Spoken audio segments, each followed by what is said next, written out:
Harihi Om Tats Jai Guru. Jai Guru.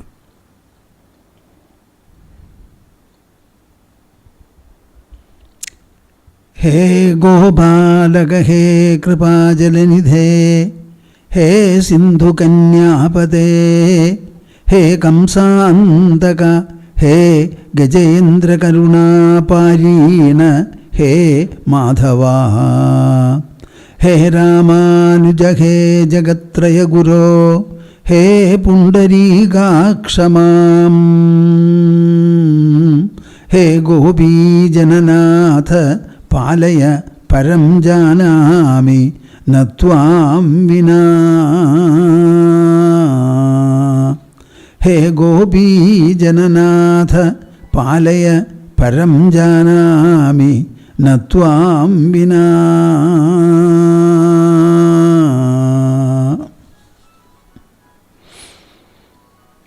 Madhya Hridaya Kashe Sadanandamayo Guru Udetu Satatam Samyak Swatmananda Prabodhakaha Hari Hari Hari Om Das. We shall have as usual 3 times chorus recitation of Omkara. Interlock your fingers and put them on your lap. Sit comfortably erect. Close your eyes. Open the mouth and heart.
On the first day, we had a discussion about what this retreat was supposed to be and how should one participate in it. I thought of telling you something about it today so that it will be a reminder. This kind of a retreat is meant to be an exclusive stay. In this you are away from home. You are also away from your profession. Normally speaking, you are also away from your social connections. Generally, we have a residential life, professional life, and a societal life. From all these 3, you are getting away. I don't know, for those people who have attended a retreat of this kind, it is a repetition. Otherwise, it's an altogether new experience. Keeping away from home, from profession, from the societal connections, etc., and exclusively spent in what? Surrounded by a spiritual atmosphere of this kind. It is not merely spiritual here, it is also austere. Here, austerity is a coordinate which reforms and refines you. I am wondering, what did you feel all along? And how are you feeling now? To give you the necessary exposure, the content of the exposure and the quality, this is one. It depends upon us. But their reception from your side is altogether different. The exposure will take place provided somebody exposes and you receive. So it is a bilateral affair. But after the exposure, you have to ruminate over whatever you have received. That you have to do independently. That rumination will lead you to be more and more intense, and at one point of time you will feel like sitting in a place and contemplating. At another point of time, the contemplation will attain fruition, meaning the mento-intellectual functions, manovrittis and buddhivrittis will thin down. Finally, you will be taken to their very source, and that source is the source of creation also. The question is, what are you going to do after return from here? What is the follow-up? Will you try to transform your life spiritually? The transformation must have started from here. Will you transform your life? If you will, what are you going to do for it? To bring about this transformation. The primary point is you should incorporate spirituality in your being. You should incorporate. You have to start feeling, I am a spiritual seeker. I am a spiritual person. Otherwise, what are you? You are a domestic person, you are a professional person, and you are a societal person. You are only worldly. Domestic, worldly, societal, that's all. You are not anything else. Now you should start feeling spiritual. I am a spiritual person. Actually, you are spiritual. You are not material. If you are material, you would have become a dead body. What keeps you alive is the spiritual presence in your body. And this spirituality should find expression in your thoughts, words and deeds. Make no mistake about it. Unless you are able to speak some kind of spirituality in your words, thoughts and deeds, I don't think there is spirituality at all in you. Every day, you must spend at least 1 hour. You must have a 1 hour exposure or reminder. How will you have it?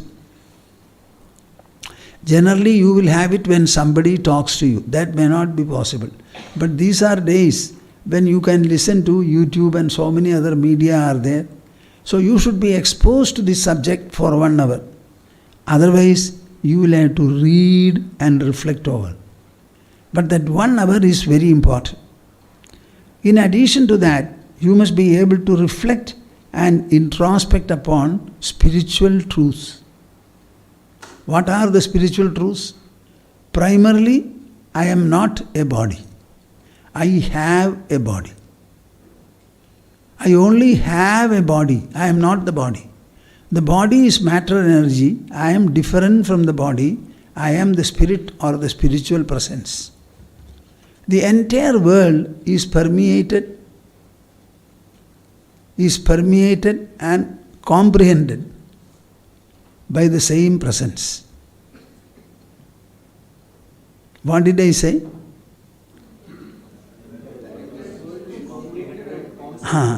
See, your body is limited. The air in you is not limited.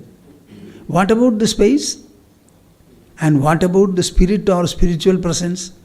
It is completely comprehensive. This is a truth. This is a fact. I think you can listen to the global satsangs. Wherever you are, if we have a CARD there, either in Delhi or Jamshedpur, you should make it a point to attend the programs there. Do not fail to be present in the satsangs. Keep in touch with us, the ashram.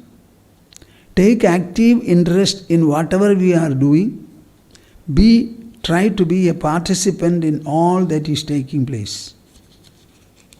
Our ashram, as I had told you earlier, this is a knowledge dissemination center. The entire ashram has been established only to disseminate knowledge. That knowledge revolves around our immortal, ageless culture. You can interact with us by phone by coming here also, if necessary by video also. That also can be done. Initiated seekers should intensify their sadhana and meditational sitting. When I went to my Gurudev and he gave me Diksha, from that moment onwards, I have given the supreme importance to this Diksha. And our Diksha consists in sitting. That is our sadhana. Sitting means meditation. Meditation means contemplation. Ultimately, it is the inner merger. This is what I have been doing right from the beginning. Read our magazines, and we have so many books. All these books expose the subject very well, discuss it. And after all, it is a book written by me. So you know it is a book written by our Swamiji. That should help you to read it and understand it. You should discuss your spiritual nature and spiritual interests with your friends. Make no secret about it. Don't feel shy that I am spiritual, how can I say? They will all mock at me. Let them mock. If people start mocking God, what will be the effect, you tell me? They will become devotees later. It does not matter where people mock. Mocking also is an aspect of devotion. So don't fear it. Good friends will relish what you say. It is actually by sharing that the entire humanity grows in wisdom, culture, and spiritual orientation. If you keep quiet, nothing will happen.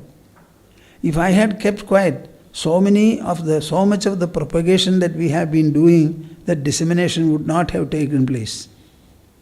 Look for like-minded people. Maybe you need to have some good friends. If the present friends are not good, don't let them go, but try to understand. Discuss your heart and mind with your friends. Unless you are able to open your heart and mind with another person, that other person is not at all a friend.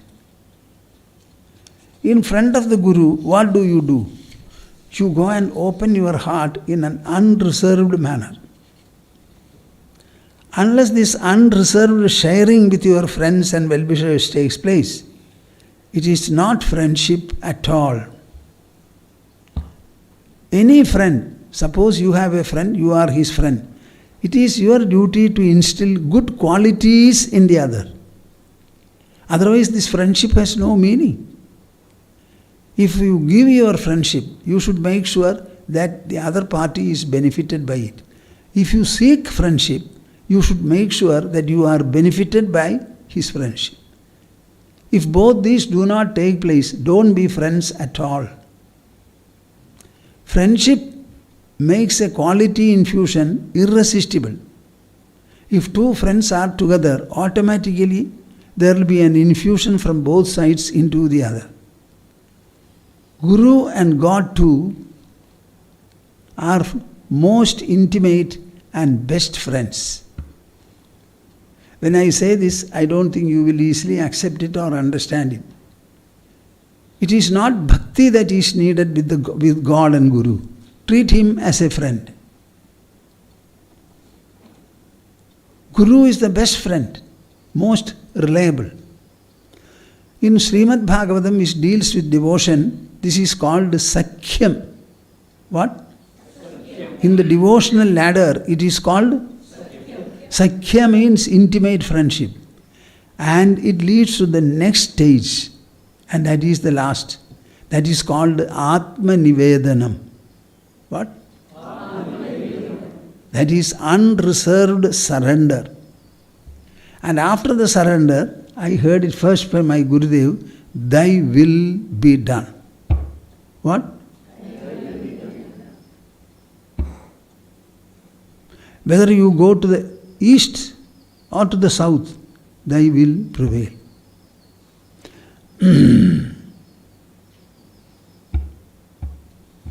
This unreserved surrender, it is something very, very important. You have to grow to that level. It is equal to ego effacement. Ego extinction. When the ego is extinct, it is very, very easy and comfortable to live. Yes or no makes no difference to you. You are prepared to accept as well as let go. There is a statement, ayatam apekshaniyam, gatam sarvam upekshaniyam. Whatever has come, you accept. Whatever has gone. I am not asking you to accept something away. Whatever has come, develop a sense of acceptance and harmony. Whatever has gone, be in harmony with what has gone also. This is the right stage. I think it is good to remember all these points and see how much you have absorbed. What are you going to do about it? Will the retreat and attendance in it make a difference in your life? How is the transformation going to take place? How to speed it up or intensify it? All these points you have to think. I wish you all well. I mentally embrace all the people who have come here, and I always say something very important. I want good children and grandchildren to be born in your families. Further also. And these children should love the family first. Next, they should love the society around. They must have faith in God. They should strive hard sincerely to contribute to the progress and welfare of the country as well as the nation. I think if these are ensured, our country and the world will become very beautiful and progressive. Okay. Pranam Swamiji. Right from his first day of Yoga Vasishtha, on the 18th, Pujya Swamiji had emphasized the role of Paurusha and self-effort. That's a message we have been getting from all the sessions, from Swamiji, from Nutun Swamiji, from Ma. That's the main message, the theme of this retreat, that whatever the knowledge they are exposing us to, it is that self-effort which will count. We request Nutun Swamiji to please speak.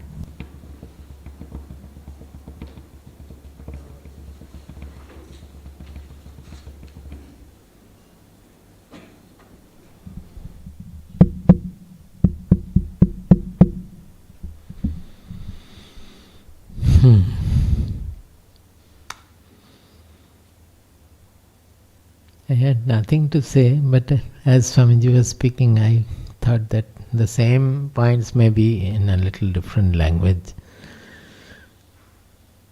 As Swamiji said, this was an exclusive immersion. Yes, it should be, and most probably it has been an exclusive immersion for those who have come and stayed throughout. Now, as in the first day introduction, I mentioned about retention, that about receptivity and retention, which Swamiji also mentioned. That whatever we understand with our intelligence, buddhi, we retain that with our dhruti. Now, for receiving with the intelligence we need humility, and I think that reception has been more or less quite good here, because we were feeling quite joyous to speak, quite enlivened, quite vibrant to speak also, which means that the receptivity was good. Now the retentivity will depend, it needs something more than just humility or receptivity. It needs a very fondness and love for the subject. Unless what makes retentivity, what makes the dhruti, is our love and fondness for the particular subject or so. So that perhaps as you go back, various other things of attraction, repulsion will come, And unless you develop that love and fondness for this, it will be difficult to keep. That is the first point. The second point is that it is one thing to grow spiritually oneself. That is something called individual sadhana. And it is another thing to think of the society. Suppose, where from did we get this spiritual knowledge? If I feel that I am blessed or I am grateful for the knowledge I have got, I must think that I have been able to get this knowledge because of the society. Because the society has preserved this knowledge for unknown period of time, thousands and thousands of years, this knowledge has been preserved by the society. I would not have got it otherwise. So is there not a responsibility for me also to do something so that this knowledge is propagated and preserved in the society? This is very important. All the CIRDs or ashrams, they are meant for that. Swamiji was a knower, he would have remained. But because the ashram is there, all of you are able to come here and participate in the program. And it needs lot of work around. It's not simple. To arrange a function, so many people will have to contribute earnestly without getting into quarrel or without getting into dissension. There will be opinion difference, but we have to work together to make it successful. So it's not only for the ashram, our CIRDs are also like that. Wherever we have CIRD, but I don't think many are here from Delhi or Jamshedpur this time. We don't have CIRD in Bangalore, where from maximum participation is there perhaps this time. We don't have CIRD in Bombay, where also maximum participation is this time. But these are institutions which are meant for the society. In my language, I say that these are institutions which are meant to generate the centripetal force in the society. That is, the spiritual pursuit always takes us towards the center. So it's generating a force, centripetal force, which is bringing us back to the center. Leaving that, all other attraction, repulsion outside, they are all centrifugal force, which is always taking us away from the center. So to keep people, bring the society back on this central point, on this auspicious path, is the purpose of all these spiritual institutions.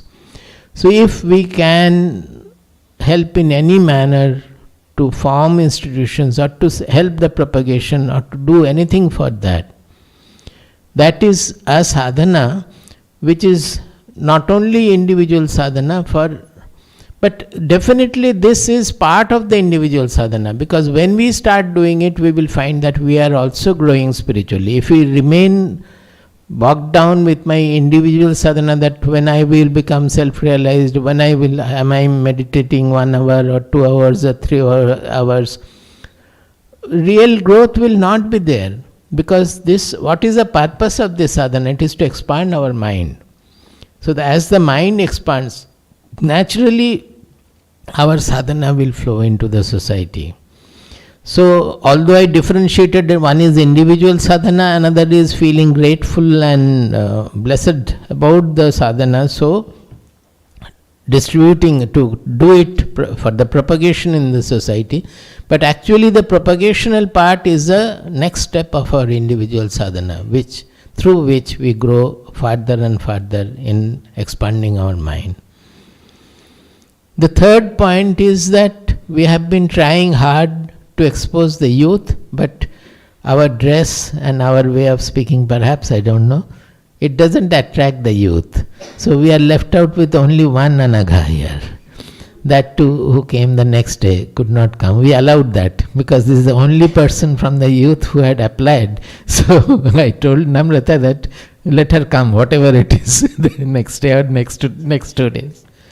Chandrasekhar is not young. He had attended my retreat long back, 10 years ago or so. He is a flying bird. He goes away and again sometimes from suddenly somewhere he rises up. And Chandrasekhar is not in that group. He has grown up quite all. You are unmarried, I think, no? That's the only thing.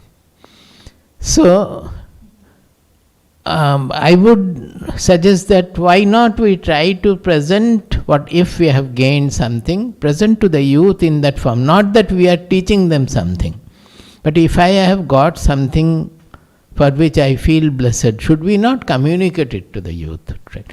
We should not be fearful about it that they will ridicule us or they will not listen like that. Once I was taken in Bombay to a commerce college. What is that college? Do you know? That near the sea, that it's quite a famous college. I don't know, some college, and when in Mumbai, whatever it is, let it be. So when I entered the classroom that where the children were sitting, I think it was first year, second year, third year, something, not all, whoever was there, and some teachers also were there. I felt very uncomfortable because there was lot of negative remarks coming from here, that they are quite, as student, the teachers cautioned me. The principal who was accompanying me, he said that Swamiji, don't feel bad about it. We are taking you because we feel that if something can be done for them, but they are not good, they are not quiet students. They will make various remarks and all. And when I entered, I was feeling a little uncomfortable, but the moment in the introduction they introduced me as this was a professor in IIT Kharagpur, so then there was a shake. So they don't appreciate spirituality at all, but they appreciate worldly attainment, what can be done. So they were a little more receptive. But while I was speaking, after that, when the question hour came, they started putting some of the questions which I felt was quite difficult. Initially I felt very difficult. Once I told them the Vidyasagar episode where he had to speak a lie, which was of course not a lie but a super truth. I will not go into the story now. So after I finished that story, they were quite receptive about it. But one boy stood up and he asked that, okay sir, they will not say Swamiji, okay sir, can you tell me when I can speak lie? So I felt very troubled that what is this? It is out of naughty way that he had asked. I said, yes, you can speak lie when it is good for others and it will not also take you down. When it will be, you will also grow out of it and it will be good for others, you can speak the lie. He was very satisfied. So, like that, some 3-4 questions were there, but after that I felt that it was all very comfortable and I could speak to them in a very friendly, comfortable manner, whatever. It was a very good day and all the teachers also got quite impressed. So it is not that we should not be fearful of the reaction from them. If we do not have the ego, if we don't want to teach them anything that I know better, rather we appreciate their intelligence, which is perhaps much more than our generation, then there we can definitely penetrate them, is what I feel. At least the people who are not sannyasis, they will not have the initial repugnance. At seeing the dress itself, they will say, they will be a little off. So this is the third point. I thought that to the extent possible, we should try to spread it amongst the youth, because they are the future of our country, they are the future of the world. So even if it at the cost of our prestige or anything, of our shyness or so, we should try to do it. And see that, and we are always available. If you feel that somewhere some such program can be held where we have the occasion to interact with the youth, we will be available. We can make it, because this is a service which will be very great for the country. I just wanted to say these 3 things.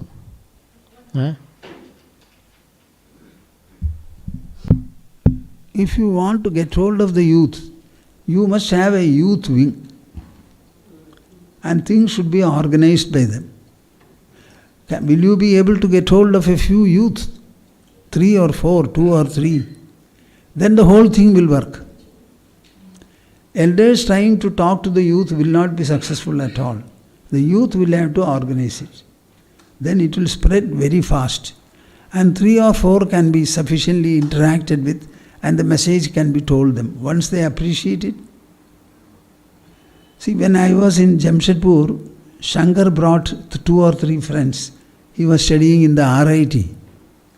So when they came to me, I welcomed them and said, "You are all students. You seek knowledge. Do you really honor and value knowledge?" Yes. If I start talking to you in terms of knowledge, knowledge is the greatest persuasion for a human. Will you accept it? Yes, we will accept. And abide by it? Yes. Then I started speaking. And all that I spoke was absolutely irrefutable. Whatever I said was irrefutable. So I spoke to them and they heard me well. Thereafter I haven't met them. Shankar we know. So I think youth has to be handled in their own manner. We should not have any inhibitions in it. See whether you can form a youth group.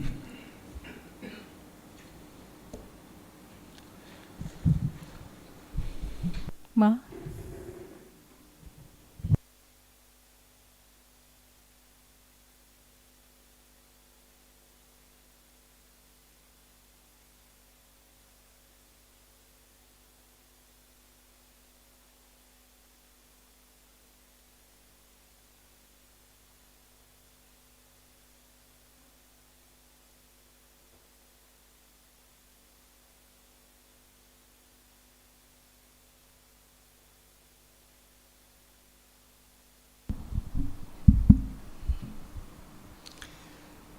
Jai Guru, Jai Guru, Jai Guru.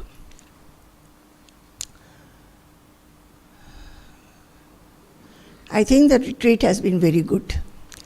And this time in the retreat, as you know, we have told you, we have separated the Gurupoornima function and the retreat. And in the retreat we found that we have many new participants whom we did not know earlier, who have not visited the ashram earlier. So we were also looking forward to such a retreat where most of the participants are not known to us physically. And I think in the introduction itself, and as 1 or 2 days passed, we found that it is a very good group, very serious. All were sincere seekers. And as Natnu Swamiji just now mentioned, I also mentioned it to somebody with whom I was meeting, that when the listeners or the seekers, their seeking is quite sincere and earnest, then the best comes out from the speakers also.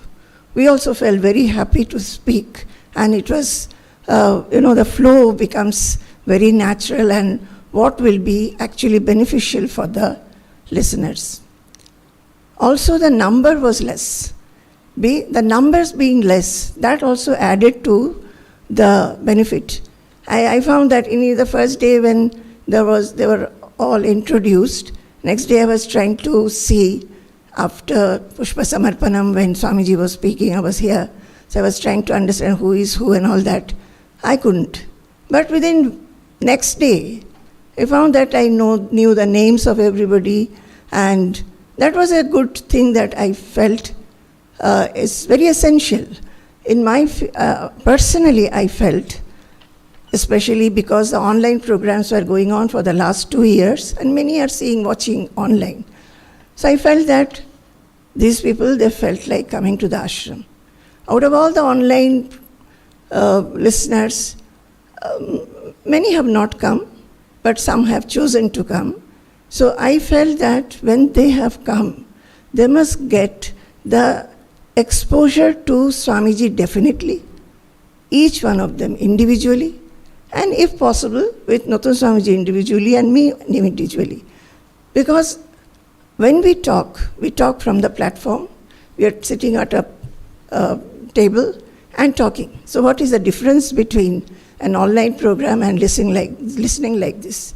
And what is the difference between listening online or even in a hall? As you know, many of you must have heard Swamiji from a hall. And so what is the difference between coming to an ashram where you are having the presence of the Guru? So that facility can be given when the number is small. So the number being small, we all decided that we will make everybody meet. I told Namrata, whether they want it or not, they should meet Swamiji. I said that, and I think it must have been done. Maybe one or two of you have still not met, I do not know. I have really met everybody, except for one or two who will be leaving a little later. And they are regular visitors. The new people have met everybody. Yesterday I met 3 people after my lecture. I don't know Swamiji. I have seen them, that's all. Huh? I have seen them. They haven't met me. Some of them are staying back, so you will be meeting them, Swamiji. Whoever will go away will meet. Because I feel that for any seeker's life, this exposure and being in the association, close association, is very, very important. And that facility, that exposure should be given. And when I met, individually, like a family, like Suresh, Usha and Anaga I met, and Jajis I met, many others I met, Sadanandji I met, Ashok Kashyap I met individually, and Ashish Mukherjee, Shabnam, all of them I met, the Trivedis I met. So it was a very nice thing to know about them, how they are, what they do, what are their routines, what are their life stories. So it is very, I patiently heard everybody. Chandrasekhar also I met. So I felt that some people are having a routine and some people are very much inclined to spirituality. They read, they listen, but they don't have a fixed routine. So what I have to say is that, as Swamiji said just now, that one must take whatever you have gained here, you must go and have it. Follow it in your day-to-day life. You must have this feeling of spirituality, divinity, purity, sublimity in your day-to-day life. How? In your thoughts, your speech, your activities. And Uttam Swamiji was very specifically saying that the receptivity and retentivity. So how will you do that unless you do not have a particular discipline in your life? So I would tell all of you to have a discipline in your life. So you have come here, and I have asked everybody whom I have met, how did you like coming to the ashram? And all said that this atmosphere, the ambience, the people, and the divinity that is, being expressed. Maybe we who are staying in the ashram, we do not feel it so much. But those who are coming from outside, they have felt it. That gives us a lot of joy, that maybe we as inmates and devotees who are always staying here, whatever we are, through our sadhana, through our austerity, we are able to add to the atmosphere of divinity of this ashram. And that is a great fulfillment for us, that outsiders, when they come, they have felt it. Now, for yourselves, when you go home, you must also feel like that. So I was, I read the Prabhatarashmi quite frequently. So I found that Swamiji has written in one of the Prabhatarashmis, he has said, it is, I think, in the volume 1, I don't remember now, maybe volume 1, 36 number, Divinize Your Home. In that he has written, especially he is talking during a retreat, that you have all come for the retreat, now you will be going home. What do you have to take home? He is asking. And he says that how can the benefits of such retreats and other similar exposures be taken home? This is I think the question of everybody in their mind, how to take it.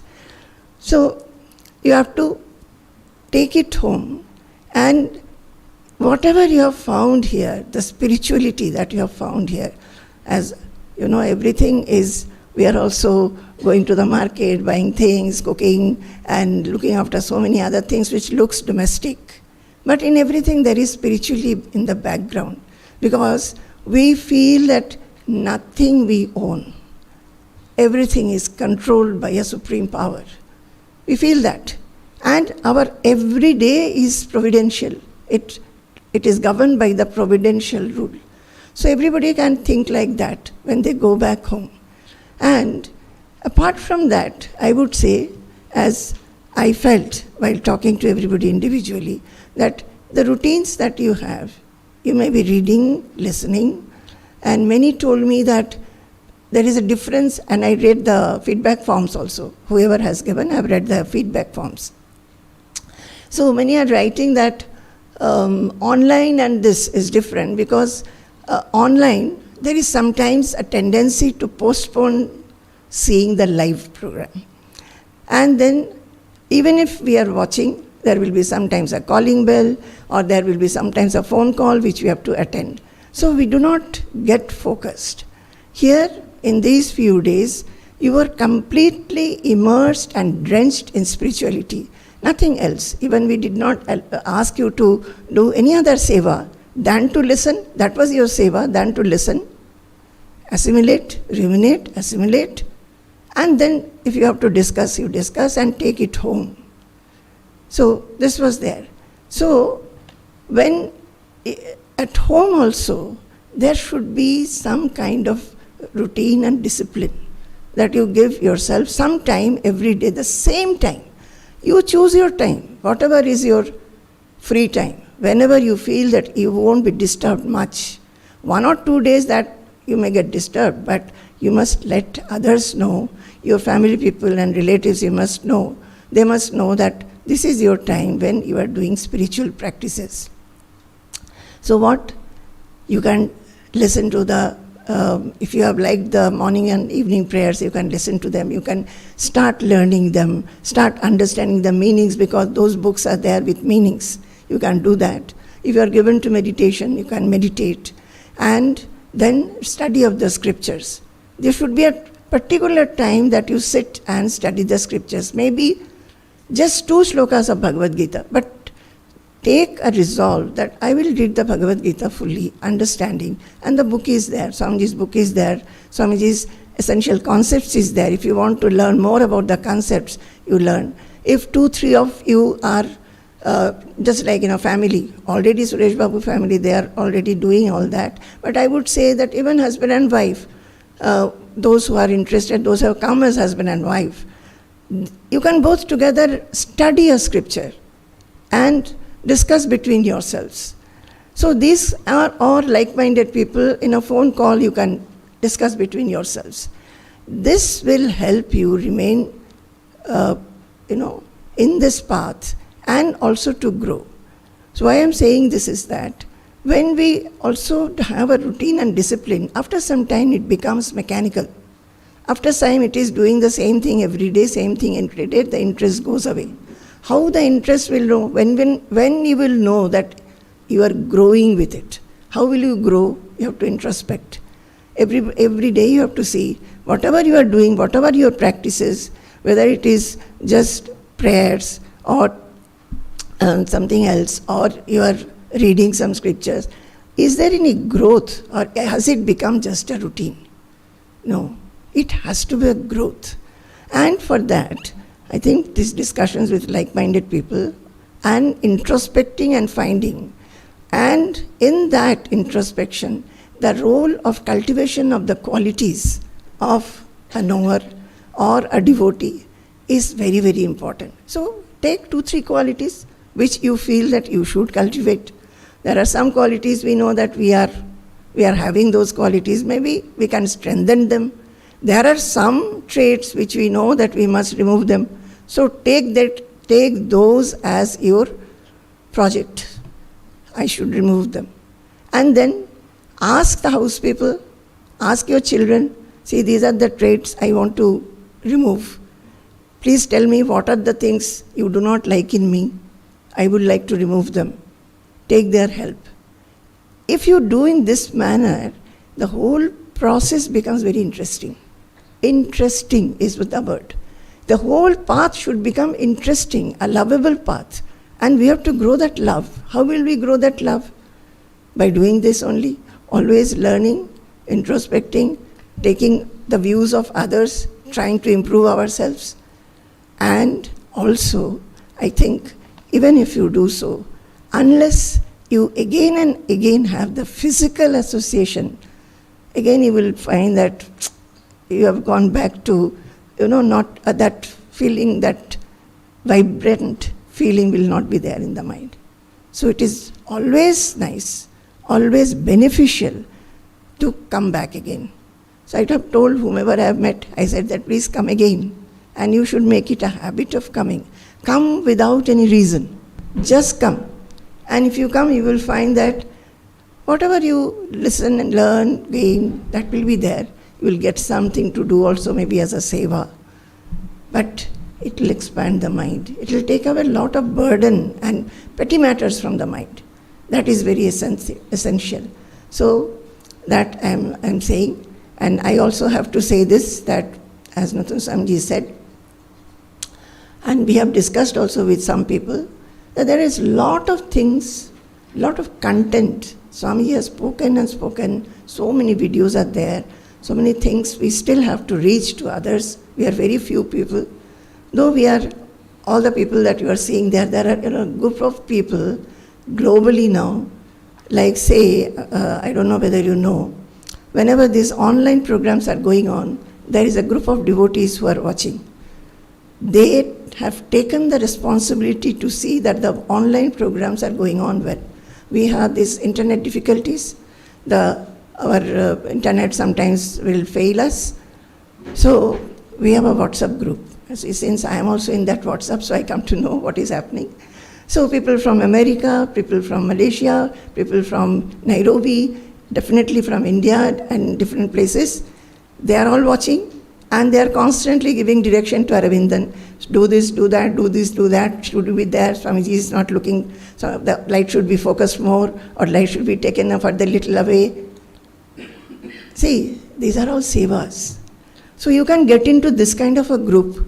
Like we are social media. We are sending some quotes and other things. I think I do not know much about that. How, in what you can help. Maybe Namrata and others can tell that. And those who are not able to do that, I should say that come here and be here and see whether here you can do something. So this is what I say. And this time the retreat was all the more very enjoyable. Some of you have written in your feedbacks the inclusion of the workers who have served you food with lot of warmth, love, attention, and cheerfulness. So that has been a great new introduction, and we are also very happy that we have been able to do it. Unless many of them had helped us, it's not possible to, sit with no worry in mind whether the food is ready or not. Because after every session, we know that we have to go for food, whether the food is ready, whether enough food is there. Who is going to look after that? When I came here initially, and during Gurupoornima, Swamiji used to say, those who are working in the kitchen, those days devotees only, do not feel that you are missing something. If you always feel that you are doing some seva, by your doing this seva, some others are able to sit and listen. So actually, I give more value to those who are doing some seva behind the scene. So this time, we have made all our staff and workers to take that role. They have been there on their toes, the cooks and the other sevikas there, to make us free completely and get drenched in the nectar of the knowledge here in the hall. And very happy we are, but also every happy moment has to come to an end. So it is a day when already 2 participants have left, and some of you will be leaving today. But we feel always, this is the life of sannyasins, and definitely a guru, a mahatma, whoever comes in front of us, even if we have met them for an hour or maybe longer time, they will always be in our heart. And our hearts will be always wanting their welfare, their peace, happiness. So that way we will send you back thinking about you, and so that your life becomes very, very happy and fulfilled. So this is what I want to say. I thought of mentioning 1 or 2 points. First point is, we have the journal called Vicharasetu. In addition to that, Malayalam also. Why don't you take it up? We have quite a number of Vicharasetus. We will make them available to you if you are interested. There are many articles there which will be of very good general interest. The first point that all of you should understand is, spirituality makes a man efficient. One day an engineering student came here. I used to say that if you take interest in spirituality, a subject which you take 1 hour to read and understand, if not in 30 minutes, you can read and understand it in 40 minutes. This is a capital expression, I always say. So spirituality sharpens your intelligence. It broadens and relaxes your mind. So the focus we are able to make will be far better. So this boy came to me and said, Swamiji, you used to say like that. I have been listening to you and some spiritual interest is there. So I am improving in my engineering studies. He came, spoke to me and went away. Another time he came. I was getting very poor number. I had my friends.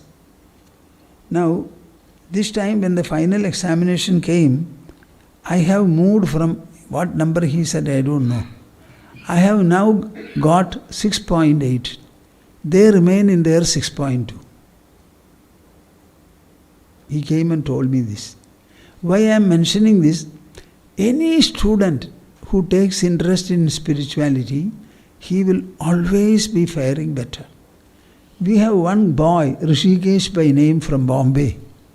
He is an XLRI student.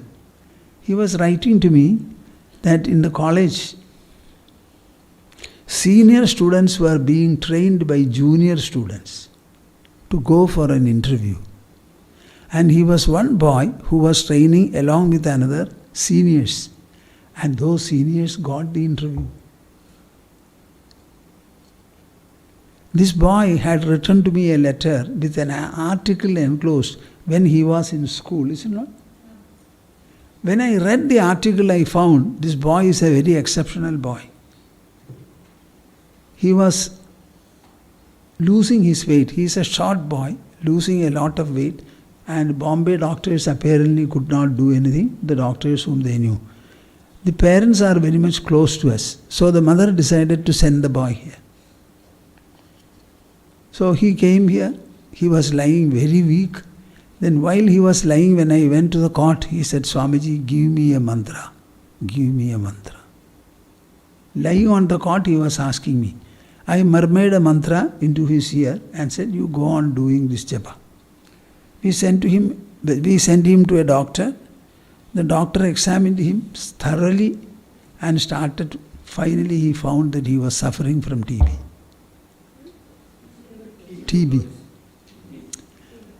Treatment was given and he was cured. He is now in XLRI. So that boy, his performance, he does very well. Whenever students get admission to MBA, I always write to them a very special letter. These Vicharasetu articles, because they are not a constant reading, so many things one after the other. Why don't you make it a point to choose an article and call your friends and well-wishers? We would like to read and discuss something. Why don't you make it a point? Everybody will have some friends. Why don't you spend some time together in discussing, reading something? That is one thing you can try.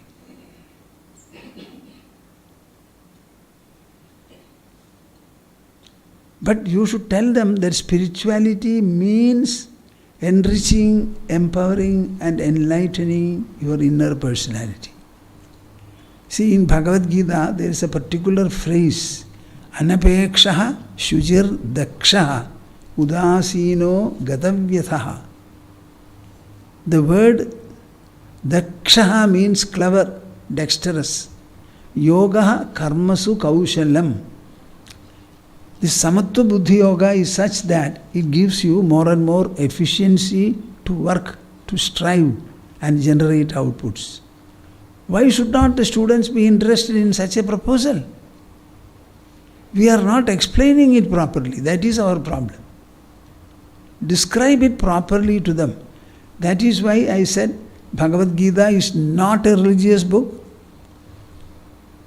It was a discussion that took place in the battlefield before the battle could be begun. It is an administrative treasure trove. It is not a religious book. Where was the question of teaching religion there? Arjuna only heard, Krishna only spoke. And the entire achievement was by speaking and hearing. Okay. I wanted to tell you, I have produced a summary on Yoga Vasishtha Ramayana on the basis of whatever we discussed. I would like to send it to you, provided you all want it. Yes. Huh? Yes. This morning I dictated the last part of it. I have to go through it, the last part, and we will be able to print it shortly. Can you mention very briefly about the website? I think many may not know. Swamiji just told you about the summary on Yoga Vasishtha. Those of you who may have attended the GBGC earlier this year, Swamiji had promised the registered participants that every month he would send them a writing. And he's been sending these writings, and they're really amazing because it lays out the whole background of the Bhagavad Gita and how it came about and transpired. We're mentioning it here because we learned that somehow many of the regular devotees who attended the GBGC, but maybe they didn't register because they knew about it, they are not receiving it. So all of these are now being put up on the ashram website as well. But if you're not receiving, the fifth one is, fifth na Pranati? Fifth is going to go out soon.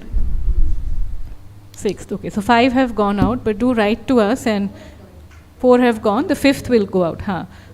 So if you haven't received them, those are also amazing. Nutun Swamiji is mentioning about the ashram website. As you all know, the whole website has been redone, and a lot of material is continuously being added to it. Not just the one which is there, but they are adding every day as we are completing the editing and collating of the material of Swamiji, Nutun Swamiji's Ma. So it's in the form of videos of lectures, audios of lectures, because, in the previous time, Swamiji's lectures were not video recorded. Many of the writings are there, chantings are there. We're trying to publish more photographs of the ashram, more writings which tell about ashram life and how it was when Swamiji first came. So, and in this website, if you register, it's really good, because when you register, whenever they are adding content, and it's such a vast, variegated content, you would get that notification that, this has been added, because obviously everyone has to select what they are going to be hearing. It's bhumananda.org. I think most of you know about it, but we just wanted to mention. See, I wanted to, I told you about this Prabhat Rashmi, which Swamiji has spoken on a particular retreat, I don't know which, 2004. So he has said this, that when you go home, take at least a part of this austerity and spirituality to your home, back home. Do you have this sense of austerity, devotion in everything that you do at home? The food that you eat, the dress that you wear, the style in which you set up your house, the type of pictures you keep, the manner in which you organize your puja room, and the custom in which you cook, eat, etc. All these must continuously remind yourself and the others about the spiritual sublimity that you are aiming at. I think this is a very, very important paragraph which everybody should remember. Not only those who are participating have come from outside, we the Ashramites also, whatever we are doing, we must always keep that aim in our mind. Okay.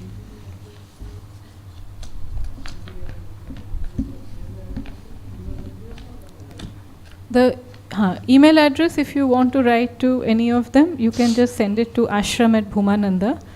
Go to them, and when they reply, then you can send to that email address. Should we start now? Yes, yes.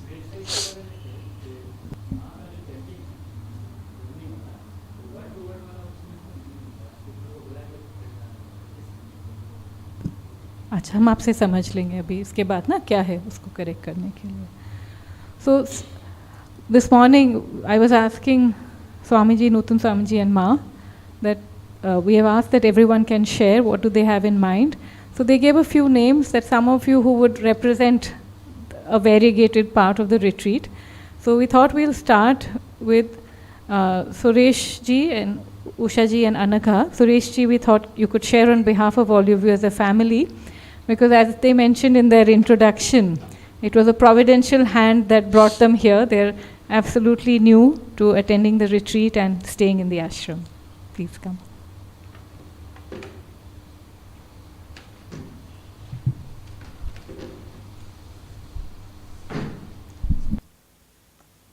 Humble pranams to the lotus feet of Pujya Bhumananda Swamiji, Nutan Swamiji and Maji. So, Nutan Swamiji was just talking about, ridiculing spirituality also is the beginning of sadhana. So, my journey into spirituality is something like that, because we were in Shanghai for a few years, and my wife used to go for a Bhagavad Gita class, which was conducted by Dr. Amita Sinha ji, she was teaching Bhagavad Gita. So she used to go. And as a professional, my response and she used to say, you should join, you should come. And my first response was, you have nothing else to do, so you go and do these things. I have a professional engagement, so why should I waste my time? You go, you attend, I will not disturb, but you don't disturb me. So this was my first response. And accidentally, one day she said, today evening we are having dinner together with this teacher. So I will not cook dinner at home, so why don't you join for the dinner? And I went for the dinner, and I heard the last 10 minutes of what she was teaching. That was actually the 13th chapter of Bhagavad Gita, 3 slokas. And I came home and I said, yeah, it looked very interesting. It looked like management science, which I was very interested and excited with. And that's how I said, okay, I would really like to know, at least understand Bhagavad Gita once. Then we attended a crash course with her, where he took us through in 3 days actually, a full round of Bhagavad Gita, a quick introduction to Bhagavad Gita. So it is true that often we have this attitude, but it got changed, of course. And then we continued that journey.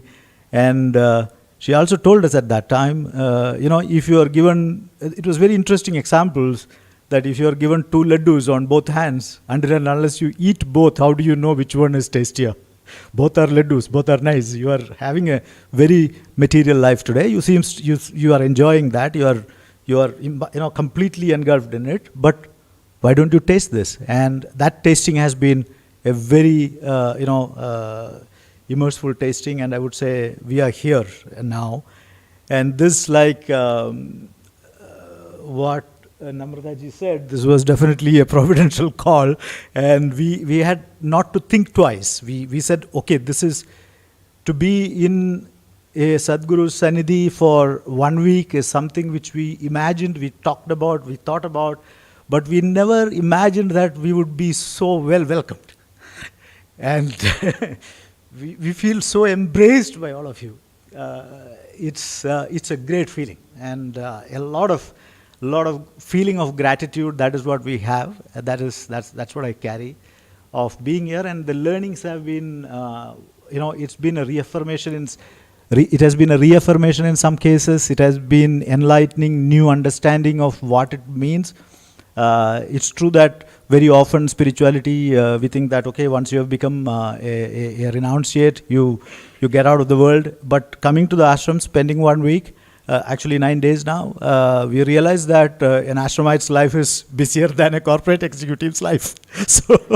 So it is not about renunciating and running away. It is about running, it's about taking care of a much larger family than one family of 2-3 people. It's taking care of a much larger family, and we feel great because apart from the learning aspect, I think from the moment we walked into the ashram, everybody practically knew our name, and that was quite surprising. Of course, Namrataji knew me at least by name, and then we were taken care. Every attention to detail was there, which was surprising for us. But now we realize that yes, that is what it means. Actually, that Shraddha is what we all grow when we are into the path. So a lot of gratitude. That's what we have as a family. And surely the learning is good, and I think it started off. I think we'll have to ruminate over it, understand it, and see how do we deepen it. But I think few examples really stay there. Swamiji on the first day of the talk said, if you are offered a coffee and if you are taking it to your lips, and if a friend of you told that there is poison in it, will you have it?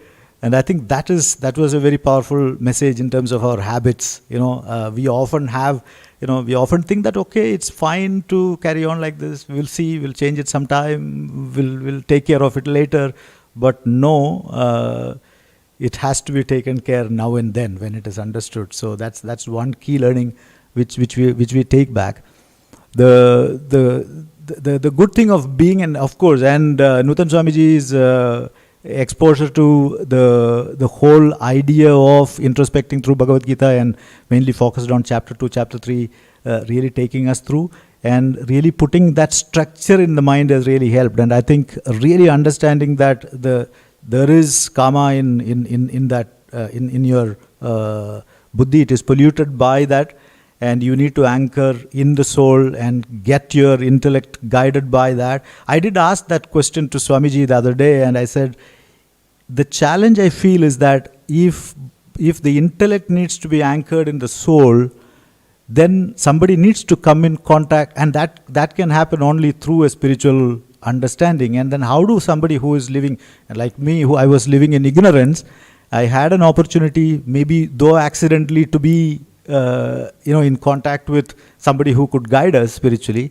How a large population who is living there with that ignorance, how can we get them to at least connect first? And I think, Swamiji, I take those suggestions which you were saying, that how can we get youth into, how can we get more people connected? Yes, once they have tasted it, some of them will at least take it to, I have done it, so I am very confident that they'll take it to longer path. So I really feel that yes, that is a necessity. That was one of the real thinking, was that when we were going through that, ruminating over it, yes, it is true, we were lucky, we were blessed maybe, and we are lucky to be in contact with Mahatmas and Sadgurus here.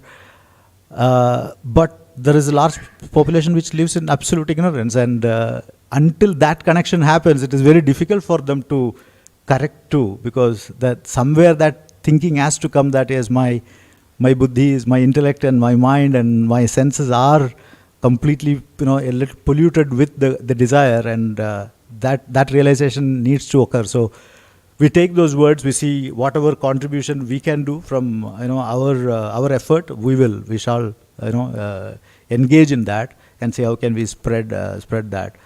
Of course, Maji's such open exposure to the sadhana, and the way you have led your sadhana in Guru Sannidhi, and what it means to be in Guru Sannidhi, and the theoretical learnings or the intellectual understanding which we do often, how that needs to be changed, the mindset needs to be changed. And Nutan Swamiji also talked about that mindset change.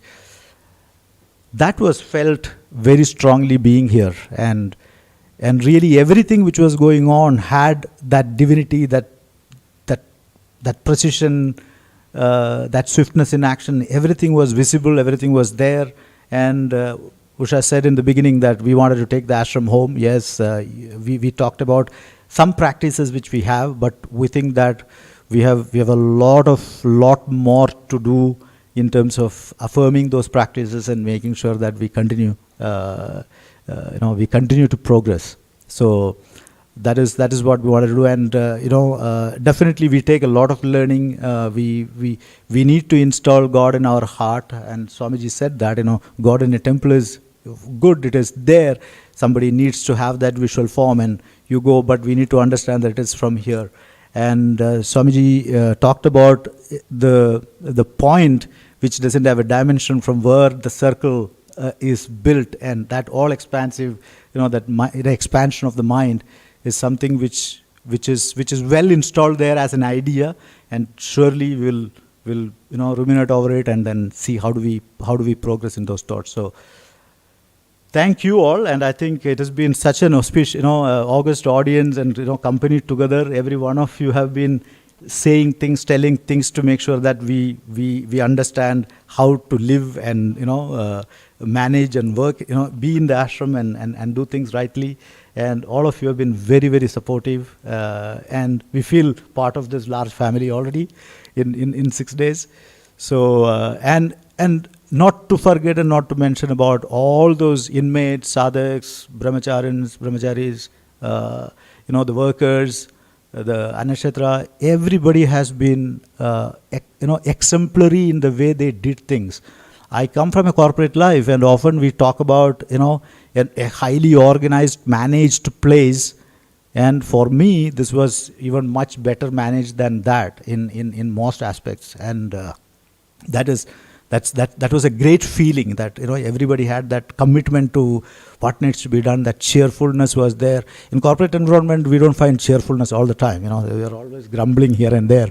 But here, that cheerfulness was there. So these are all things which we wanted to take back, carry home, and come back soon. And be in presence. And we did not expect that we will have personal time with any one of you when we came, because it was a retreat, large number of people. So we said, okay, this is the first visit to the ashram, and we'll be here, and we will absorb as much as we can. And but to our surprise, it was amazing that we had the time with all of you, and we could express, and that makes us feel that yes, we can remain connected, and we have now we have gurus where we can come and we can express, and we can exchange, and we can grow ourselves spiritually. So pranams to all of you once again. Thank you for making us part of this large family. Thank you.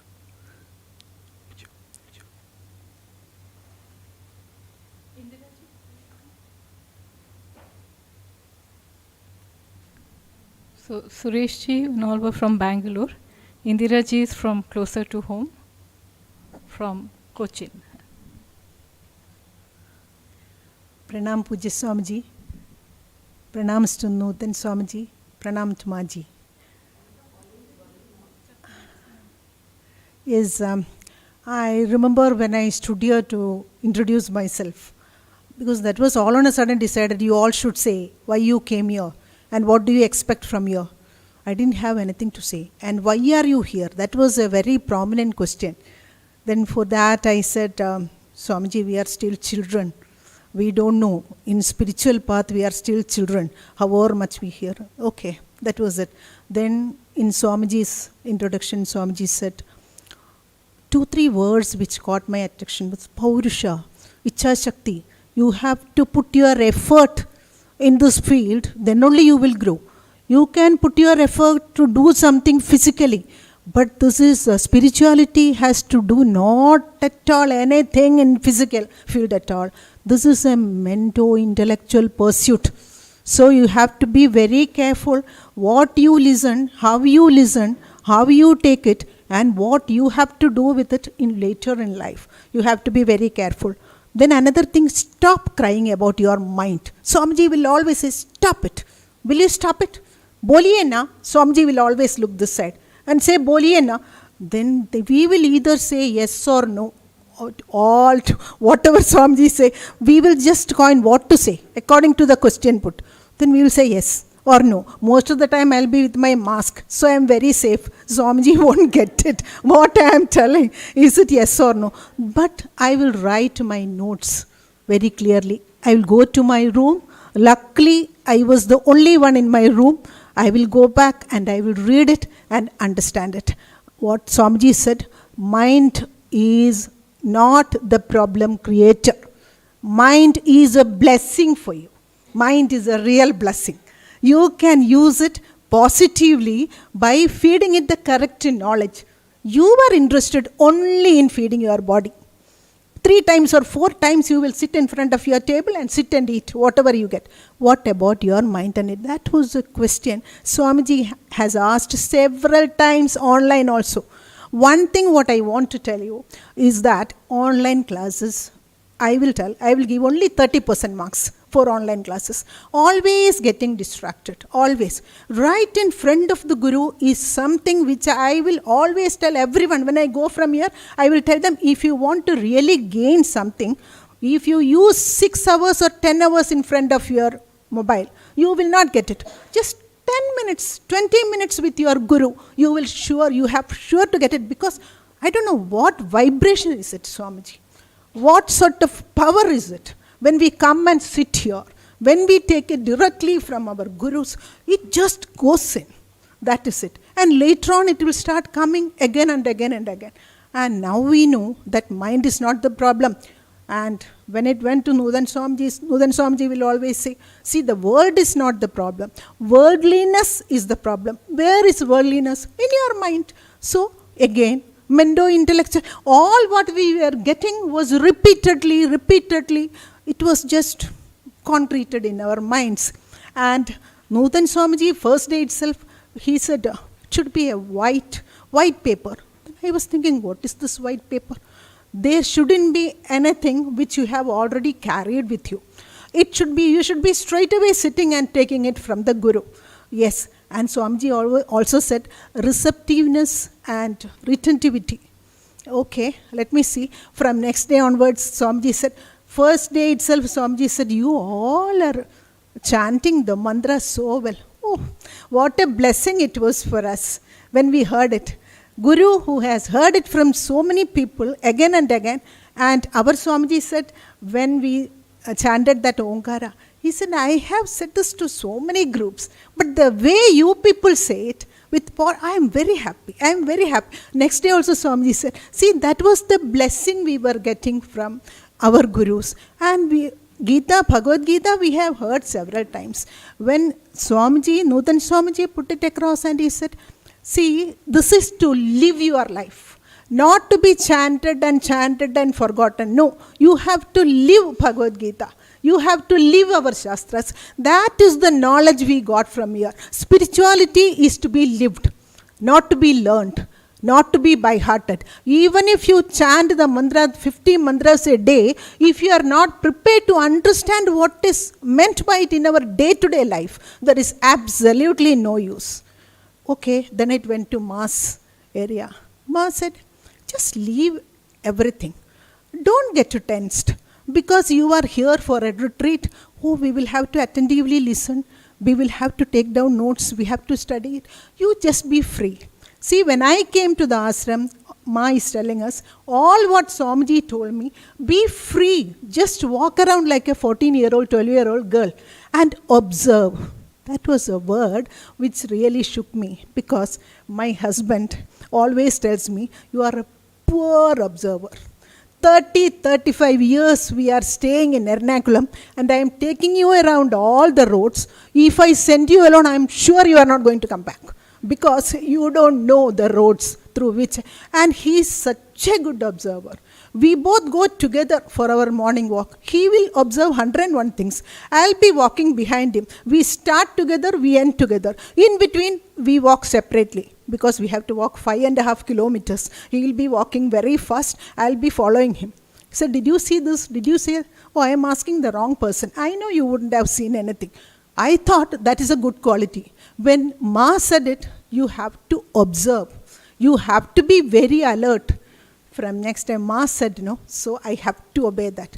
I started observing Ma. And what all I found, now I am going to tell you. Ma said that you have to observe everywhere. In the Annakshetra, wherever you walk around, whomever you meet, observe and find out what you have to learn from the ashram. In the ashram, nothing happens without a goal, without a proper use of it. Okay, when days come by, I was just observing in the Annakshetra, those people standing there in a line, with what love and affection they are feeding us. How much interest they take in making tasty food. If we don't take a second helping, many of them are sad. Why don't you take a little more? They will keep on. Then I thought, oh, so much of love. Do we show 1 or 2 or 3 people? They come as guests in our house. Do we think that they should eat like this? Do we take so much pains to arrange for them? Here, everything is done just thinking that we should be happy. When we leave this place, we should be happy. Even then, Ma is taking 3 or 4 visit to the kitchen personally, going there and seeing what is going to be prepared next day. So much of love. Another thing I noticed, nobody goes unnoticed here. I feel that, oh, Ma is loving me so much. My Guru is loving me. Every person is feeling like that. That is the way it should be. Everyone is getting their share of attention, their share of love and respect. Then even the cat is getting. Ma is talking about the cat. Swamiji is talking about the cat. See that. Nothing should go unnoticed.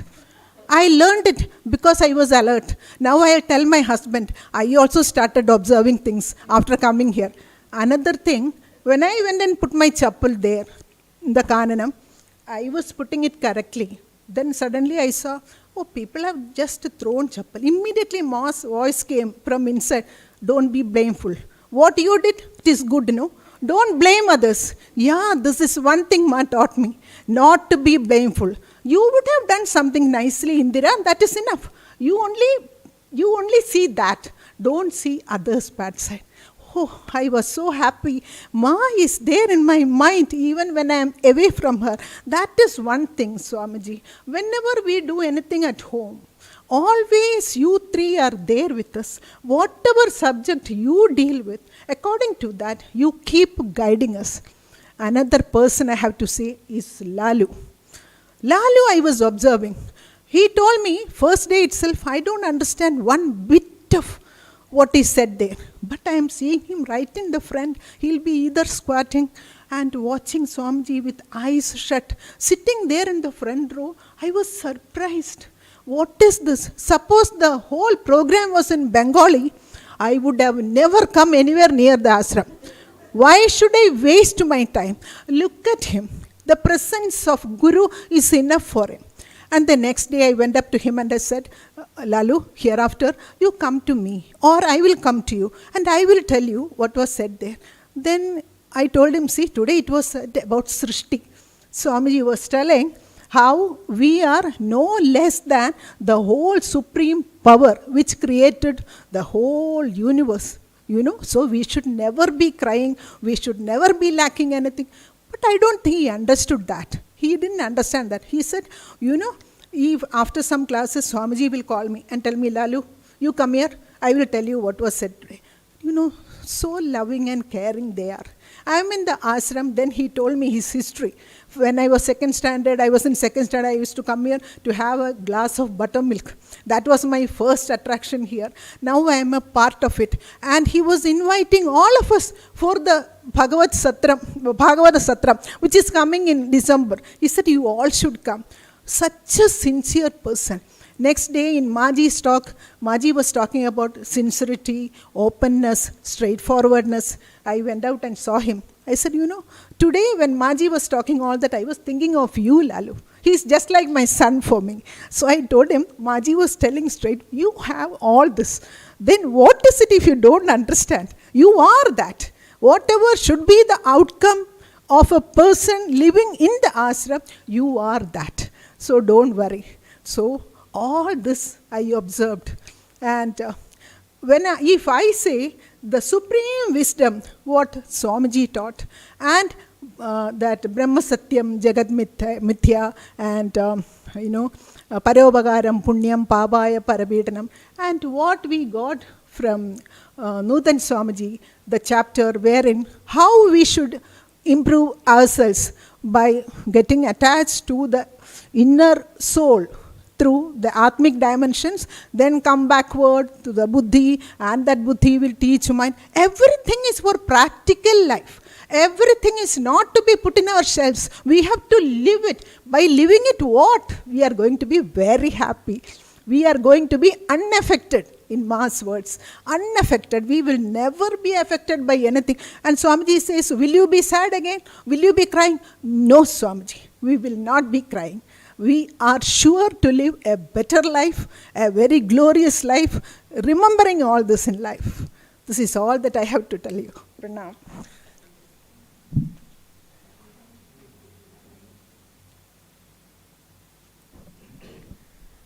Two wonderful sharings. I think they've really opened their heart and poured it out, and all of us have also felt very fulfilled hearing them. We're asking Jayaramanji of Bombay. He and Janaki ji both have come here. They have come early because Ma asked them to come and help us to organize the whole retreat. So they're here for the full month.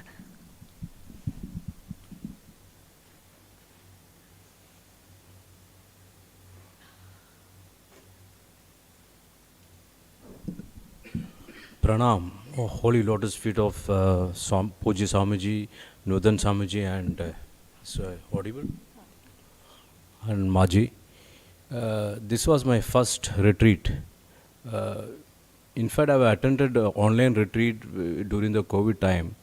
So I find this is totally different because you can give 100% focus and you are not disturbed with the external factors. Whereas in online, you have a lot of distraction at home also, which you already clarified, which I agree with you.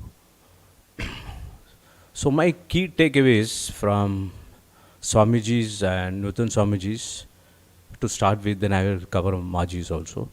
So key takeaways for me, the fundamental problems in life are insufficiency and deluded mind, and it is motivated by multiple desires, which we are trying to concentrate to fulfill. But then we feel that fulfillment adds to the happiness, which is not. Because that is only temporary, because the object is transacting to the mind. So whereas I just realized from the program that once we eliminate the desires, we are in more bliss. So this is the secret I have learned now. Second aspect from Swamiji is equanimous mind when we are dealing with pairs of opposites, likes and dislikes. It's easy to say, but we have to put a lot of applications, and mind has to be calm, for which we have to do constant infusional vichara and introspection and vairagyas, which is dispassionate. So that can happen only if we are constantly in touch with Swamiji's hymns and Swamiji's Upanishads, etc. Once we review and we refresh, so we are reminded of, and we will go less towards the external objects. So this I have learned. The main world, the objects which are attracting towards our senses and the mind and also the intelligence get polluted. So this is very tough, and how to achieve this. So I got the answer from Swamiji also, that the mind, body, intelligence is a conscience of Atman. So I was earlier thinking it is a two separate divisions. So we were struggling, the mind is getting restless. So I got the answer to this also. So this was the major takeaways for me from this session. Secondly, from Maji's takeaways, in fact I thought Guru Bhakti is so easy, which is very difficult, I would say, because it is, unless and until you spend time with Guru Sannidhi, it's like a practical course. We have to have discipline ourselves. We have an unflinching devotion towards gurus. We should closely observe gurus' traits. We should imbibe their qualities. And also, we have to be compassionate with our devotees, all ashramites, workers, staff, which is very difficult because we have to be constantly watchful about our behavior. So this also I have learned from Maji's session. And Maji's, in fact, Ma's quality is that we don't miss our mother. She's having so much love, attention to detail, the way she speaks very systematic, lot of affection and passionate about it. So we tend to hear more and more. So that was imbibing our mind. So that is a big takeaways from Maji. And overall the devotees here are excellent. They are very open, very warm. So we always, I am very lucky to have a guru's blessings. You will ask me why? Because I got a very good roommate. He's more than a family member for me. When I was sick, he was giving all types of help. He is taking care more than my wife. I used to tell my wife also. That is Mr. Sadanand ji. So thank you, Sadanand ji. And with regards to all the, I special thanks to Miruji and Dr. Das for making me fit after 2 days interruptions. And Sadanand ji, that goes without saying. And with regards to Brahmacharinis, I like them because I must have made a lot of mistakes, but their tolerance level is very high. So, and they always correct me, they give us feedback. It's a very good quality, so thank you so much for that.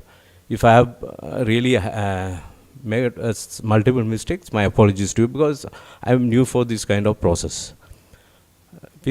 I am very much thankful to entire team here, and also Swamiji and Nudan Swamiji and Maji for giving me a chance to attend this. It's a providential blessings for me for attending also. Also, I got a 2 days break also in between, but which was compensated with online session. Thank you so much.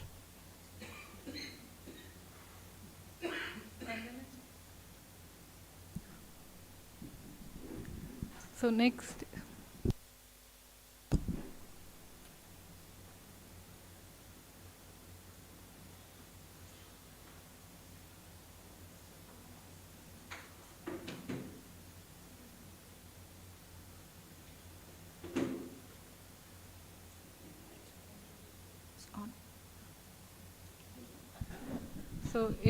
now it's going to be Vandana ji from Delhi. Vandana ji is here with her sister Ila ji and her brother Kaushik ji and his wife Preeti ji. So it's a whole family who has come to attend.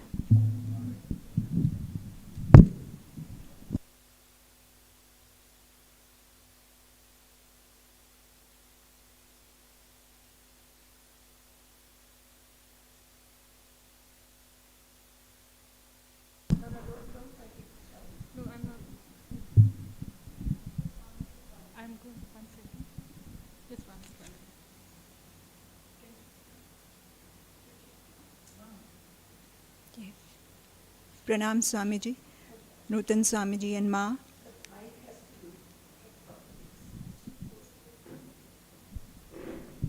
Is it okay now?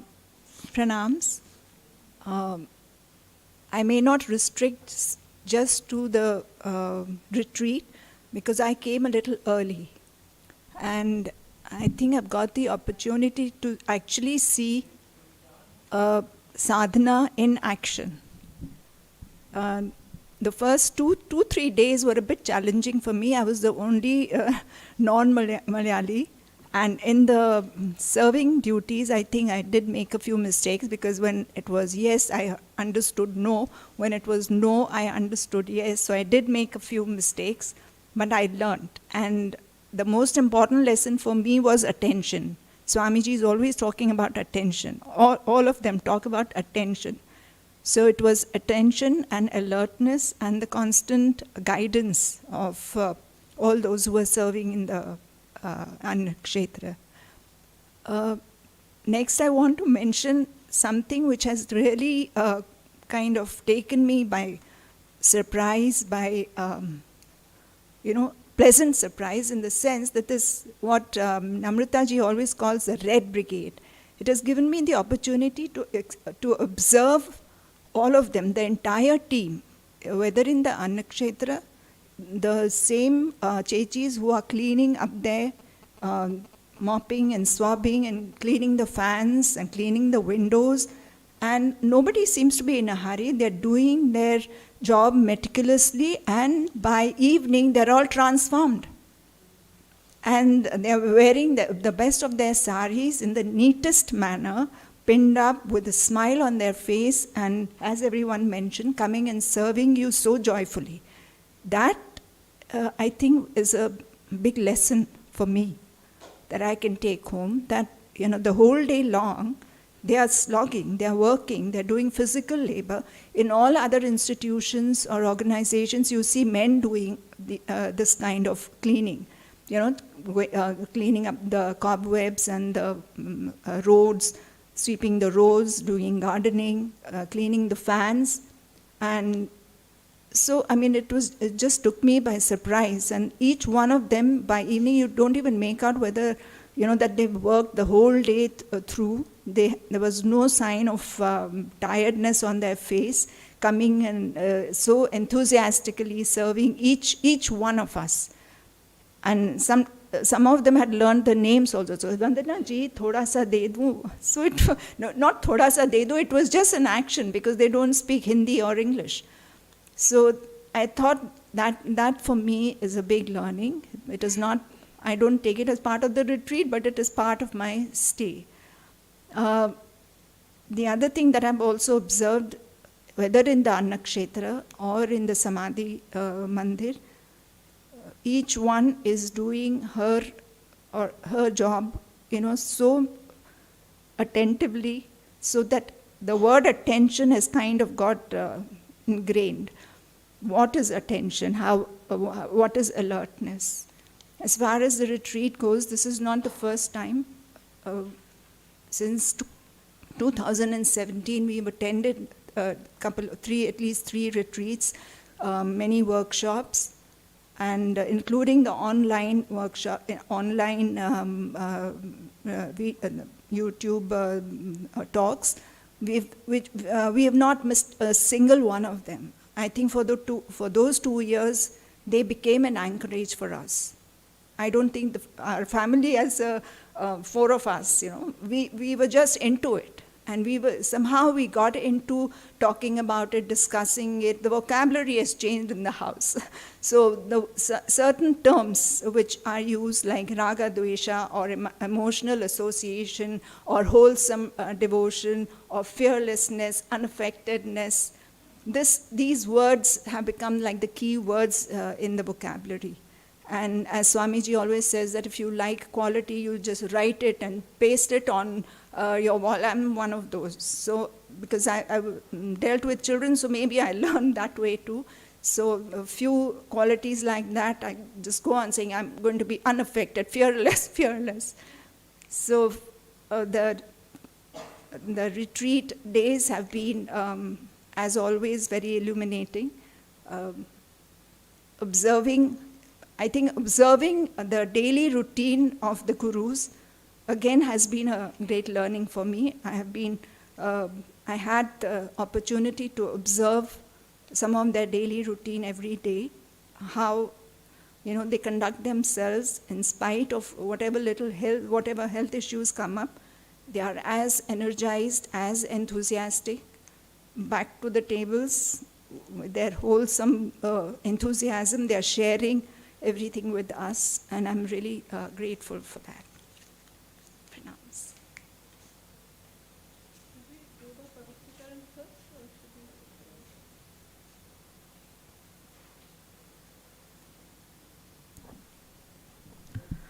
Before we continue, we are just going to do the Bhojanam Pravitrikaram.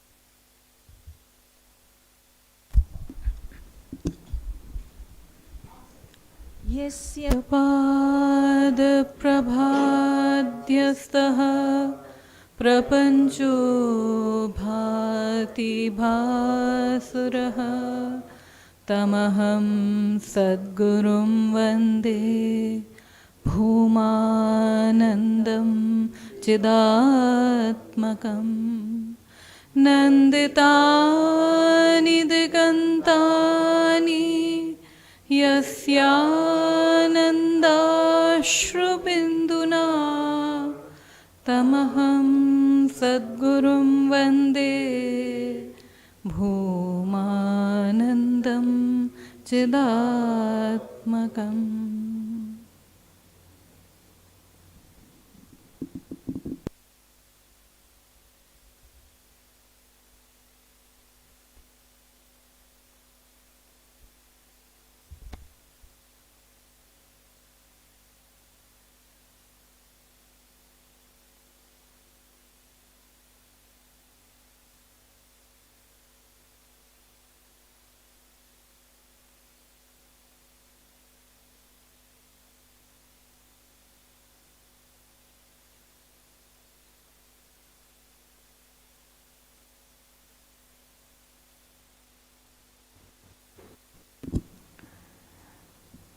Manojji, who's come from Jamshedpur, he said that he's composed a small song on the Guru.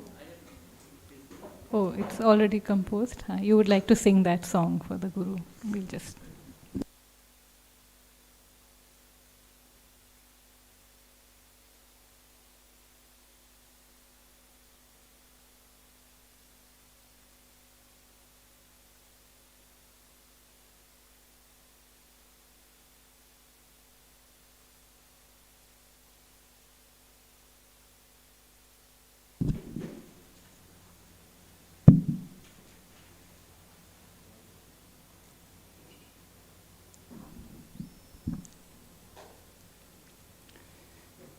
ये हिंदी में गीत है और मुझे बहुत पसंद है, इसीलिए मैं सोचा छोटा सा गीत है.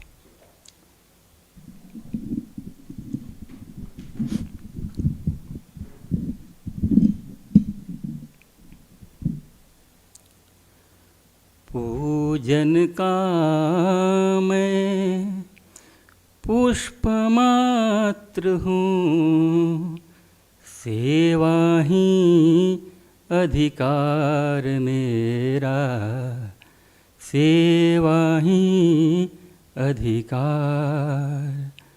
पूजन का मैं पुष्प मात्र हूँ, सेवा ही अधिकार मेरा, सेवा ही अधिकार.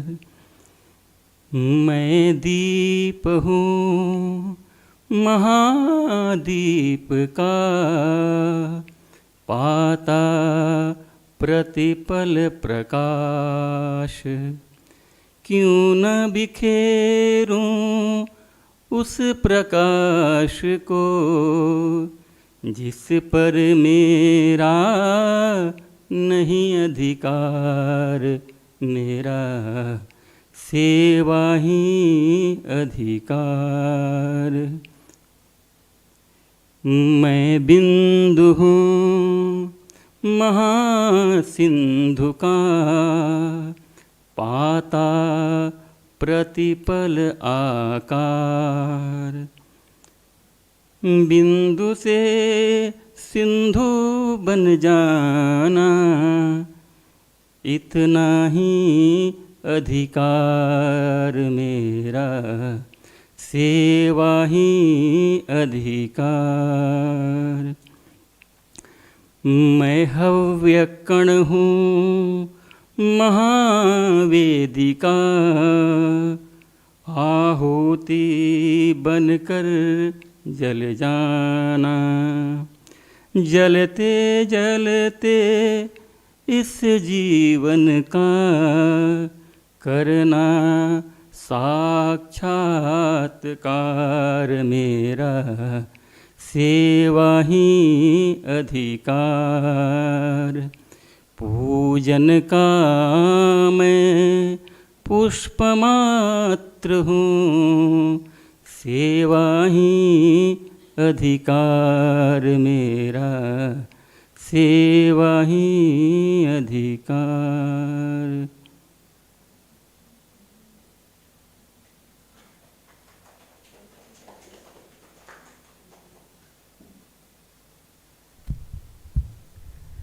We're asking Maya to come and say. Maya and Rajesh, they were staying, as Ma said, in the ashram for almost 3 years, and even before that have attended many retreats.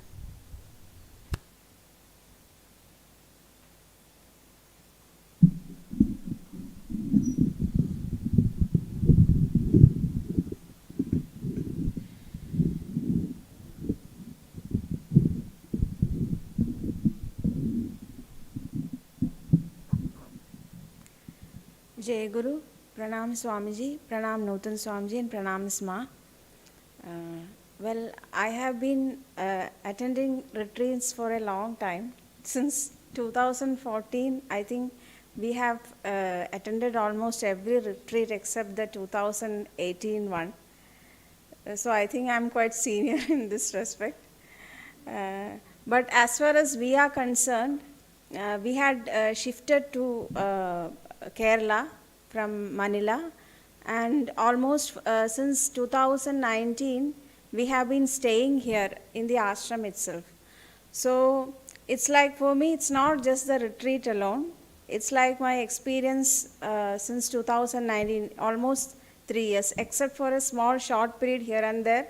I have almost remained in the ashram itself. So, in fact, if I say what I have got, I think I feel that I have understood, I have been able to understand what exactly spirituality means, at least theoretically, and what spiritual sadhana is in this period of 3 years. That is what my major gain have been. I think, in fact, whatever little I have gained in my life, I have got from my teachers. I have always had the good fortune to have very good teachers from my small school, like whatever subjects in school or in college also. I always had the opportunity to have very good teachers. So here also in spirituality also, I think I have been blessed with that. I have got the best of teachers in spirituality. And I have considered spirituality a subject just like any other subject, like science, physics, or whatever it be. And it is, I feel it is a great knowledge that we are getting actually. And even though we say devotion or any other thing, it is basically a knowledge pursuit. And it is a great knowledge that our teachers are giving us, which has two purposes. One, it reveals the secret of the universe, and also, as Swamiji was saying, it actually removes all the constrictions and whatever we have in our mind, so that we are ultimately led to proper fulfillment as well as peace of mind. So these two attributes it has, unlike the other subjects which we learn in our school and college classes. And after coming here, my idea of spirituality has totally changed. It gave me a new dimension altogether. I found that here the way the three are dealing with it, it is a totally logical science. And in fact, every aspect of it is so logical. Even what we call devotion and dispassion, even that is also very logically presented. In fact, everything here is very logical, and it is a full great science. But it is such a great science that, of course, it transforms us.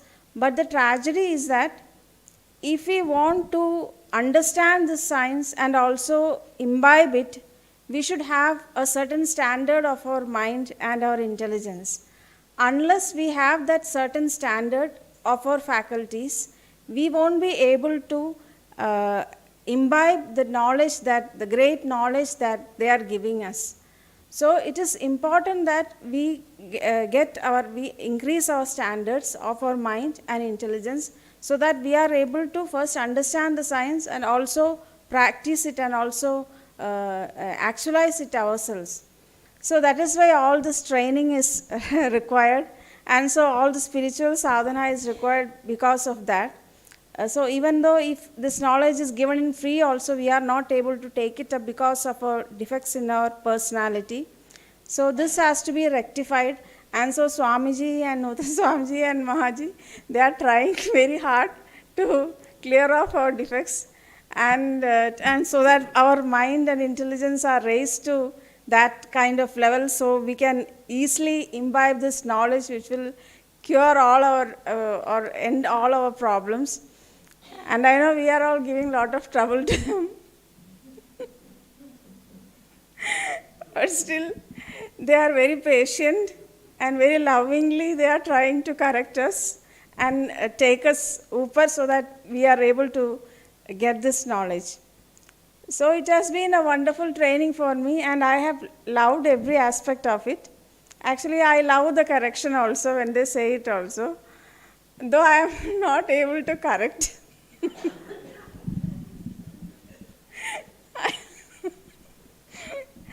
And it has been great for me these 3 years.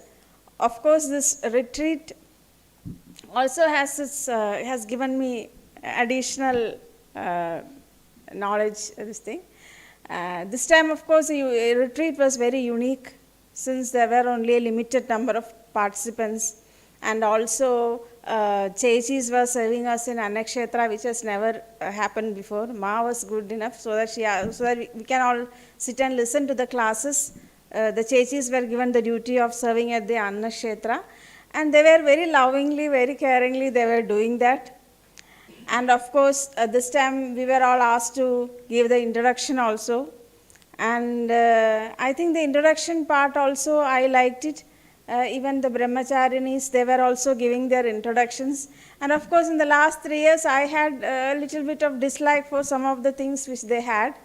And I think all that vanished after hearing them. I thought, oh my good God, they are having so much of tolerance, so much of thing they are having, so I should not be thinking of all whatever little aberrations here and there. I don't know if I will be able to do so much of quality even in myself also. I felt good hearing all of them also. And of course, the classes were as usual. Each time we think that we know everything, but then when we listen to them, I think each time it gives us a new idea or a new something, at least something it will increase our understanding. And this time my take home, I think, is that from Swamiji, of course, he gives that the intelligence is the source of everything. You have to go to the source of the intelligence. That point struck me this time.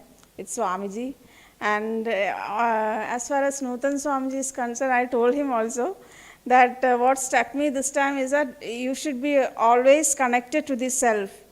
Whatever it be, you should try to always connect yourself to the self, so that the buddhi and the other indriyas, mind, etc., everything will be purified. So that point I think I will try to do.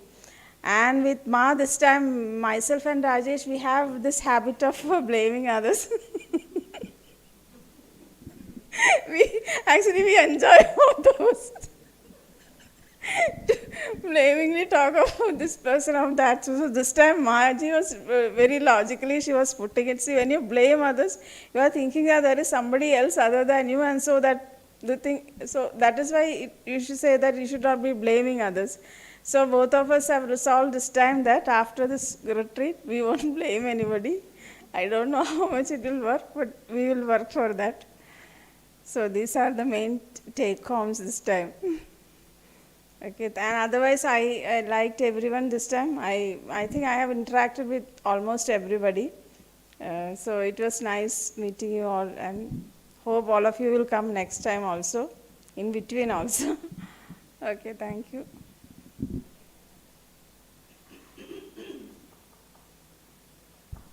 Nandita. Brahmacharini Nandita Swarupa.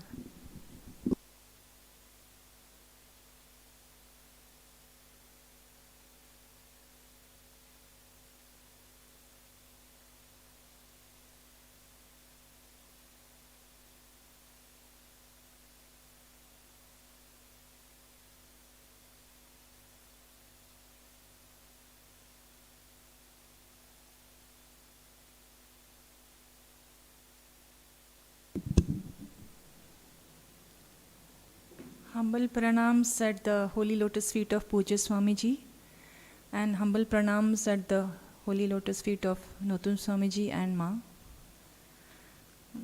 It is very nice to have all of you here for this retreat. Of course, I hope you all also had a nice time. As you all said, it was fulfilling to hear about that. I would only say that this kind of accessibility to sannyasins and they taking so much interest in us and guiding us at every step is very rare. Normally when we go to ashrams, often people have said also that even if you have to meet the head of the ashram, you have to get an appointment. So this experiential learning, which I have been fortunate to have for the last 17 years that I am here in this ashram, I thought that I would share with you. Particularly since I came from an academic background, I always thought that it is important to study, important to listen to lectures, and that's what will bring about the growth. But it took me quite a few years to really understand that what brings about the growth is this sublimation of the raga and dvesha, the like and dislike, that capacity to be able to do what comes to be done. Even now, often I fail, but I have last few years, 3 or 4 years, I've been able to understand this one very fundamental point. You may be in the lecture and yet you may not grow, but you may be in Anakshetra or serving somewhere else and yet your mind will expand and you will grow. So it's not about listening to lectures and about doing such externally spiritual things. It's about that fundamental core where the raga, dvesha have to be sublimated. This is what I understood here, and I have been blessed to understand that and feel the peace connected to that. Even means when I sit, my mind becomes peaceful. And I often ask Swamiji that what next, but then he says what he told Ma, that he told me, Swamiji told me probably a few months back that just be natural and be like a 12-year-old girl. Just do what is to be done. That's all. Don't think any further. So I am doing that.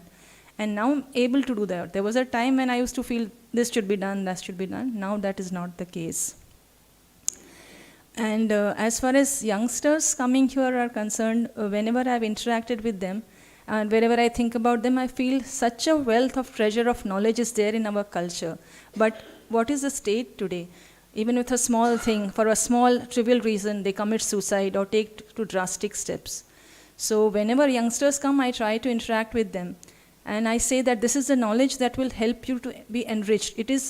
It's not, what the main problem is the fear that, oh, if I come here, I'll have to take up sannyasa. It is not like that. So I told a few of them whom I met that it's just like saying that, oh, I will not go to the university because I'll have to do PhD. But all will not be able to do PhD. Somebody will do only BCom, somebody will do only MCom. So you can do what you can. Nobody is going to force you. But you will get such a knowledge which will enrich your mind and intelligence, and you will become efficient in whatever you do and more productive. So if this kind of approach of that, the misconceptions in the minds of the youngsters are taken away, maybe it will be more easy for them to access this valuable knowledge, which is very much the need of the hour, particularly with all the external developments, but the internal poverty, the paradox, as I can understand. As far as the dissemination part is concerned, our website is a very rich treasure, and the online satsangs are very much appreciated with so many letters, emails, etc. But as far as Swamiji's books are concerned, we have e-books. Everybody now wants e, but everything cannot be put in e-version. So there is such a wealth of books, and I have been fortunate to have proofread most of the books.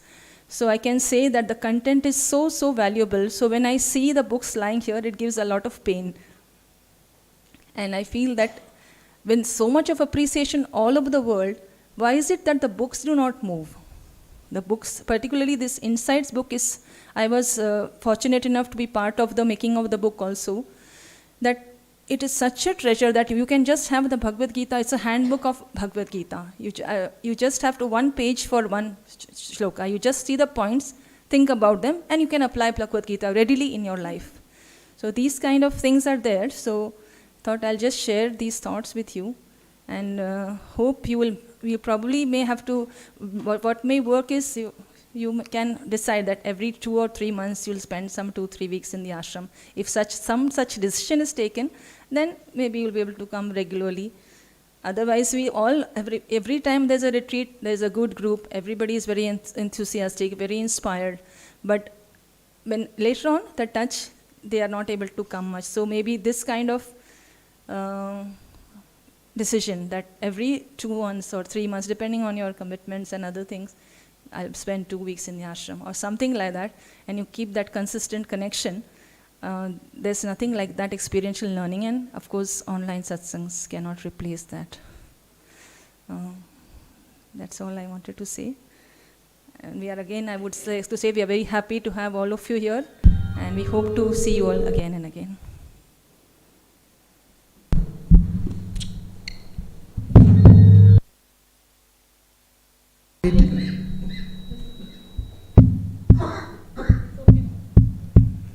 See, I am a little amused about this online satsang. Suppose you see a movie. What about seeing a movie where all the actors come and act, and having to meet them or having an occasion to meet them and live with them? How do they compare? In the online, what is it that you are interacting with? You are not interacting with a living person at all. In the actual interaction, we are interacting. I am looking at you, and my eyes, though biological eyes, they are carrying something with them from inside the body. Do you have such an effect when you have online contact? So I sometimes wonder why people are referring to online only. It's a kind of a substitute, we can understand. Rather than seeing a mere picture, you also have an audio-visual impact, that's all. But that comes from where? Another point is, you see me speak, but I don't see you at all. So where is the interaction there? So never refer to online as a substitute for this. Now I am hearing for the first time that online is very disturbed. I thought that everything comes to your house and you can pleasantly and cheerfully listen to it with concentration, etc. So it's a gloomy picture I am getting today. So much of disturbance. Okay.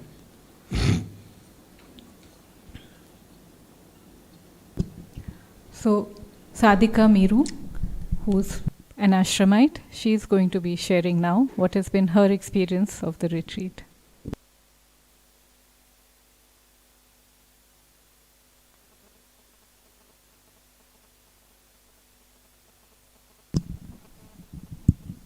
Pranam Swamiji, Pranam Sanatan Swamiji, Pranam Samaha, Jai Guru to everyone.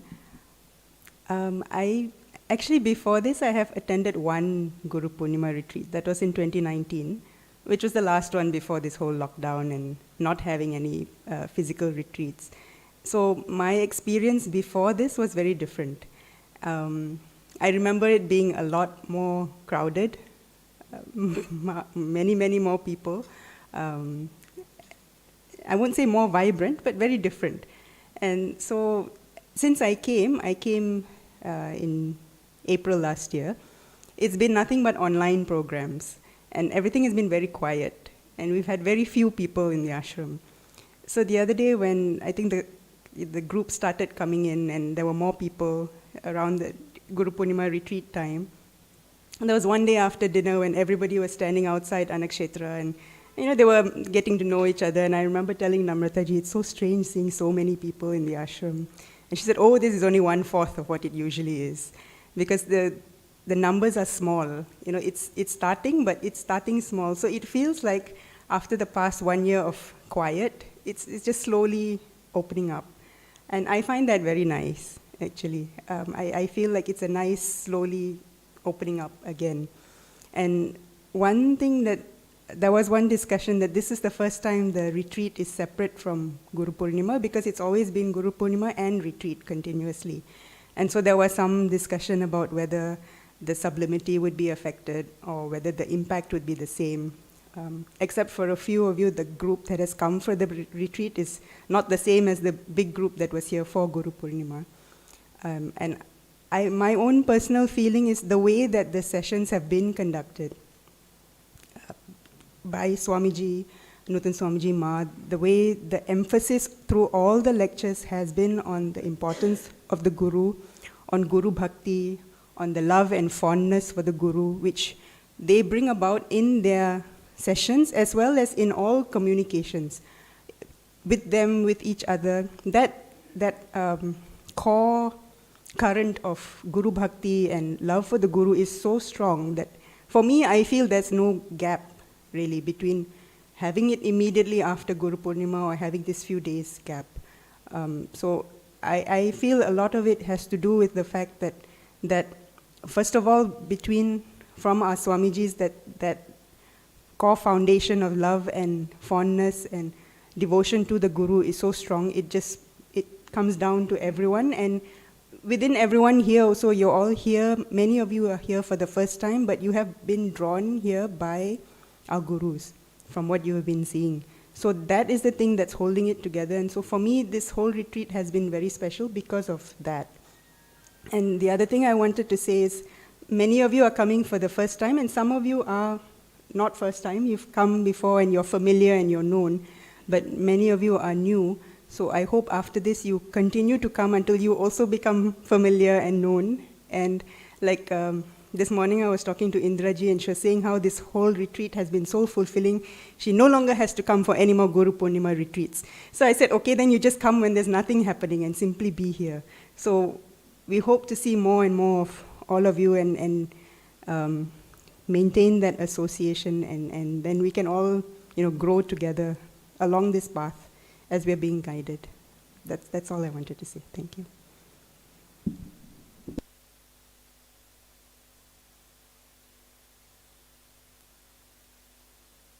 Is there anyone else who would like to say anything before we conclude?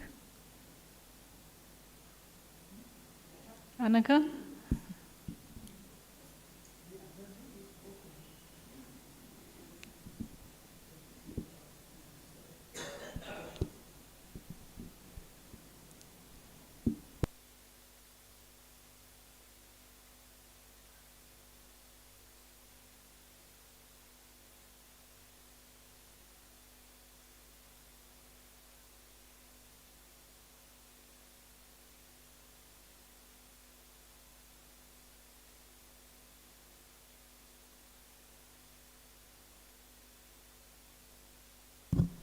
Pranam Swamiji, Pranam Nutan Swamiji, Pranam Ma. I think my dad has covered quite a lot of what I was wanting to say, but this was definitely, while we were lucky enough to have a little bit of the exposure to Bhagavad Gita, I did not have exposure to anything else. And while it was very deep, there were times I was not able to fully understand, and I had mentioned to Swamiji also that there are times it's a bit confusing. I think the process of us being in this together, going back to the room, talking about it, helps us understand a lot better because we are going through it together as a family. There are a few points that stood out for me and that I would like to take back today, not tomorrow, today when we go back, right? First thing was the mind hours that that was spoken about. I went back and I realized that there is so much time in the day that I spend doing things that I should not or do not need to be doing, right? Watching shows or listening to things that don't necessarily add to my growth. So this is one thing that I want to take, because it is in our hands how we use those mind hours, and not to get swayed away by the negative tendencies, but use positivity to grow. And what Maji said was to read the books by Mahatmas and the devotees of Mahatmas to understand how their progress was, what they have gone through. So that is one thing that I would like to take home with me. The second thing was about introspection. I think a lot of times in situations you get angry, agitated, frustrated by things. Going forward, I will take a step back even after I got angry to understand why did I get angry? Why did I feel the way I did? And I will put in that self-effort to really understand what causes that emotion, and hopefully as time progresses, that becomes effortless and that starts coming more and more naturally, that when I'm in that situation, I'm able to consciously or unconsciously, just naturally, able to control those emotions and the way I react to it. The other thing, actually there was an example that Swamiji said of the fetus. It has the capability to develop eyes even without any external factors, which is then used to see infinite distance.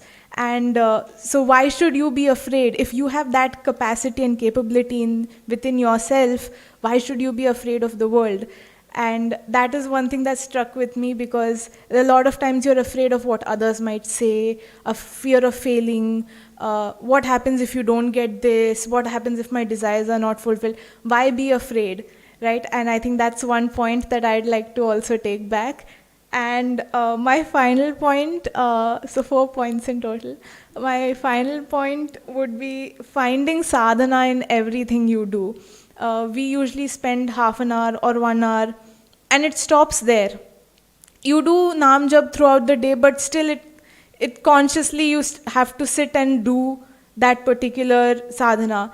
And now what I'll try to do is in everything that I'm doing, at work, when I'm cooking, helping around the house, or trying to help my dad gardening, which now I'll start doing, I will start doing that as sadhana, as I know that it's going to be difficult at some times, but like I think Maji had said, to remove the differentiation between spiritual and domestic work that you do, and that's going to be another practice of mine.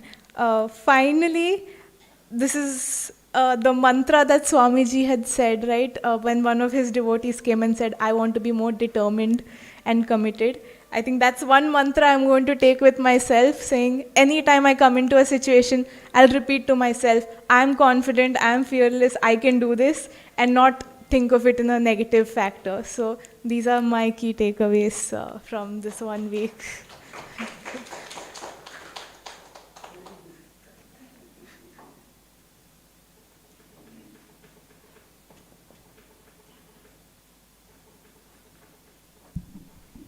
Now we request Pujya Swamiji to conclude the retreat.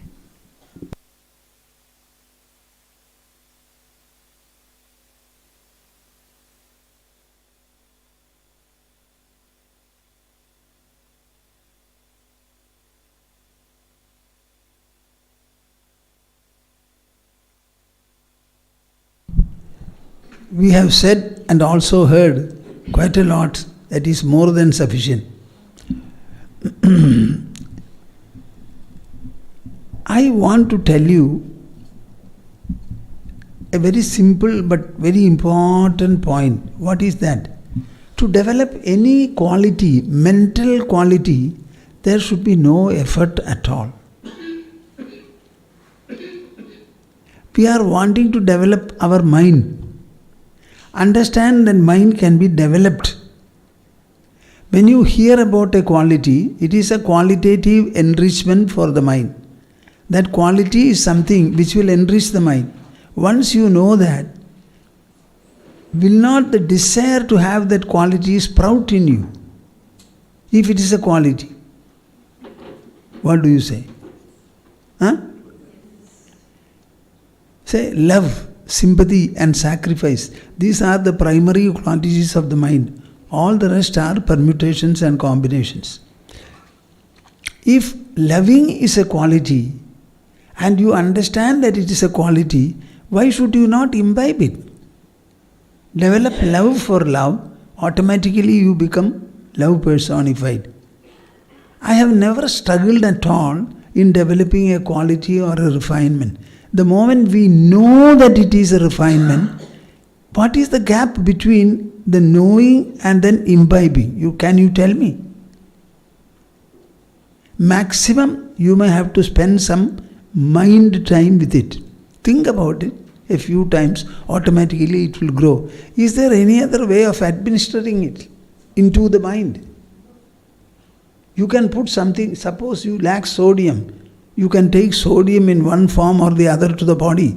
But so far as the mind is concerned, what is the method of feeding and nourishing? Only by thought. Think about a quality whichever you want. When you start thinking about it, see, there is a law of the mind. As you think, so you become. What?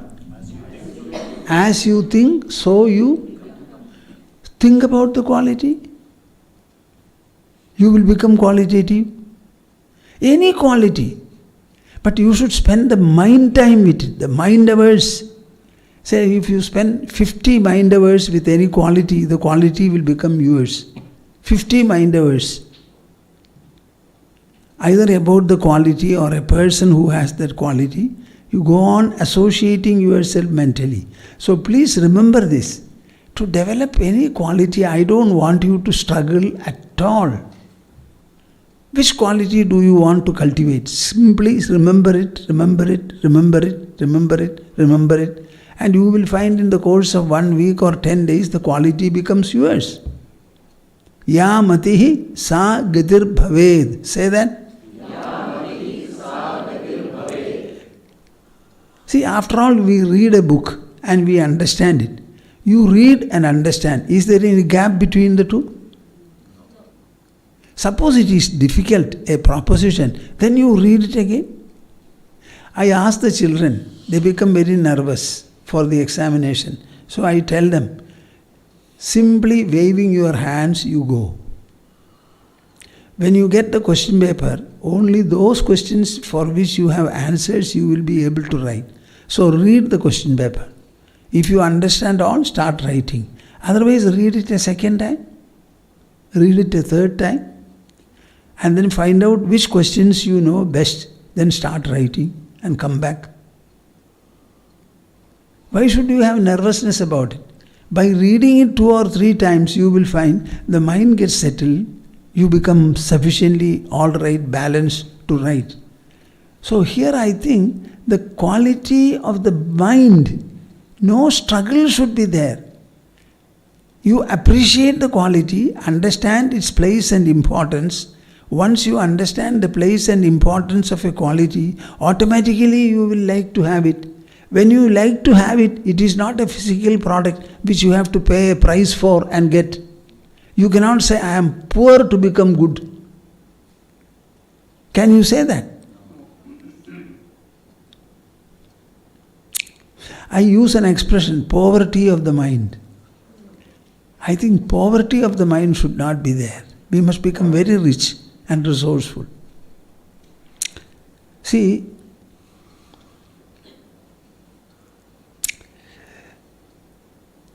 the child of a tiger is a tiger. The child of a human is a human. So, the child of God will be a little God. We are all children of God. So why don't you become a godly child? Start feeling that I am a son, I am a daughter of God. And behave as a godly son and a godly daughter. In a sportful manner you can manage it. And now and then think about how God will behave. There are some descriptions here and there.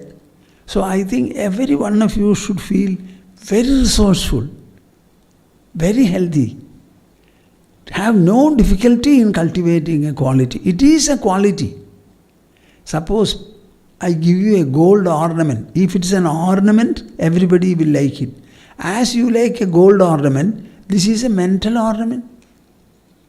Why should there be any difficulty? Do you agree or disagree?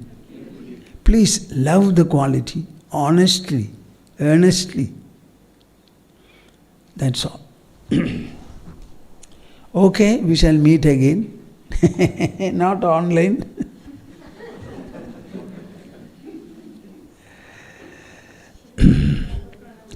Shall I conclude? Jayati Jayati Devo Devaki Nandanoyam Jayati Jayati Krishno Vrishtivamshah Pradipaha Jayati Jayati Meghashyamalah Komalango Jayati Jayati Prithvi Bharanasho Mukundaha Jayati Jayati Prithvi Bharanasho Mukundaha.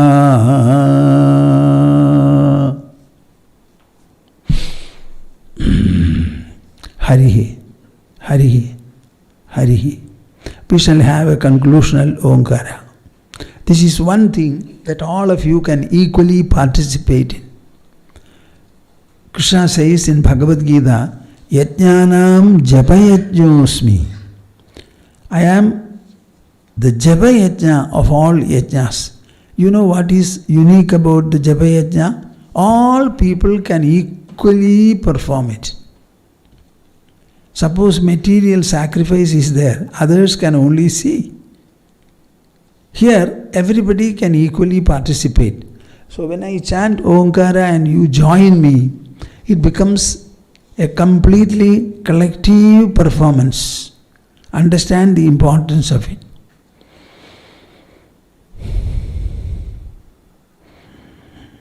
Yes, here.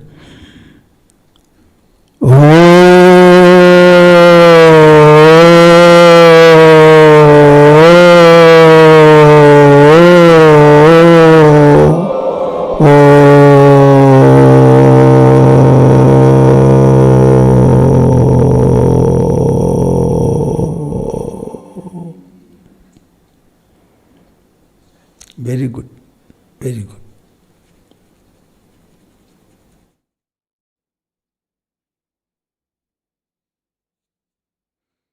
See, 10 years of sadhana will be condensed into 10 months if you live in the company of the Guru. 10 years of sadhana will be condensed into 10 months or 6 months. So much of difference is there. Okay.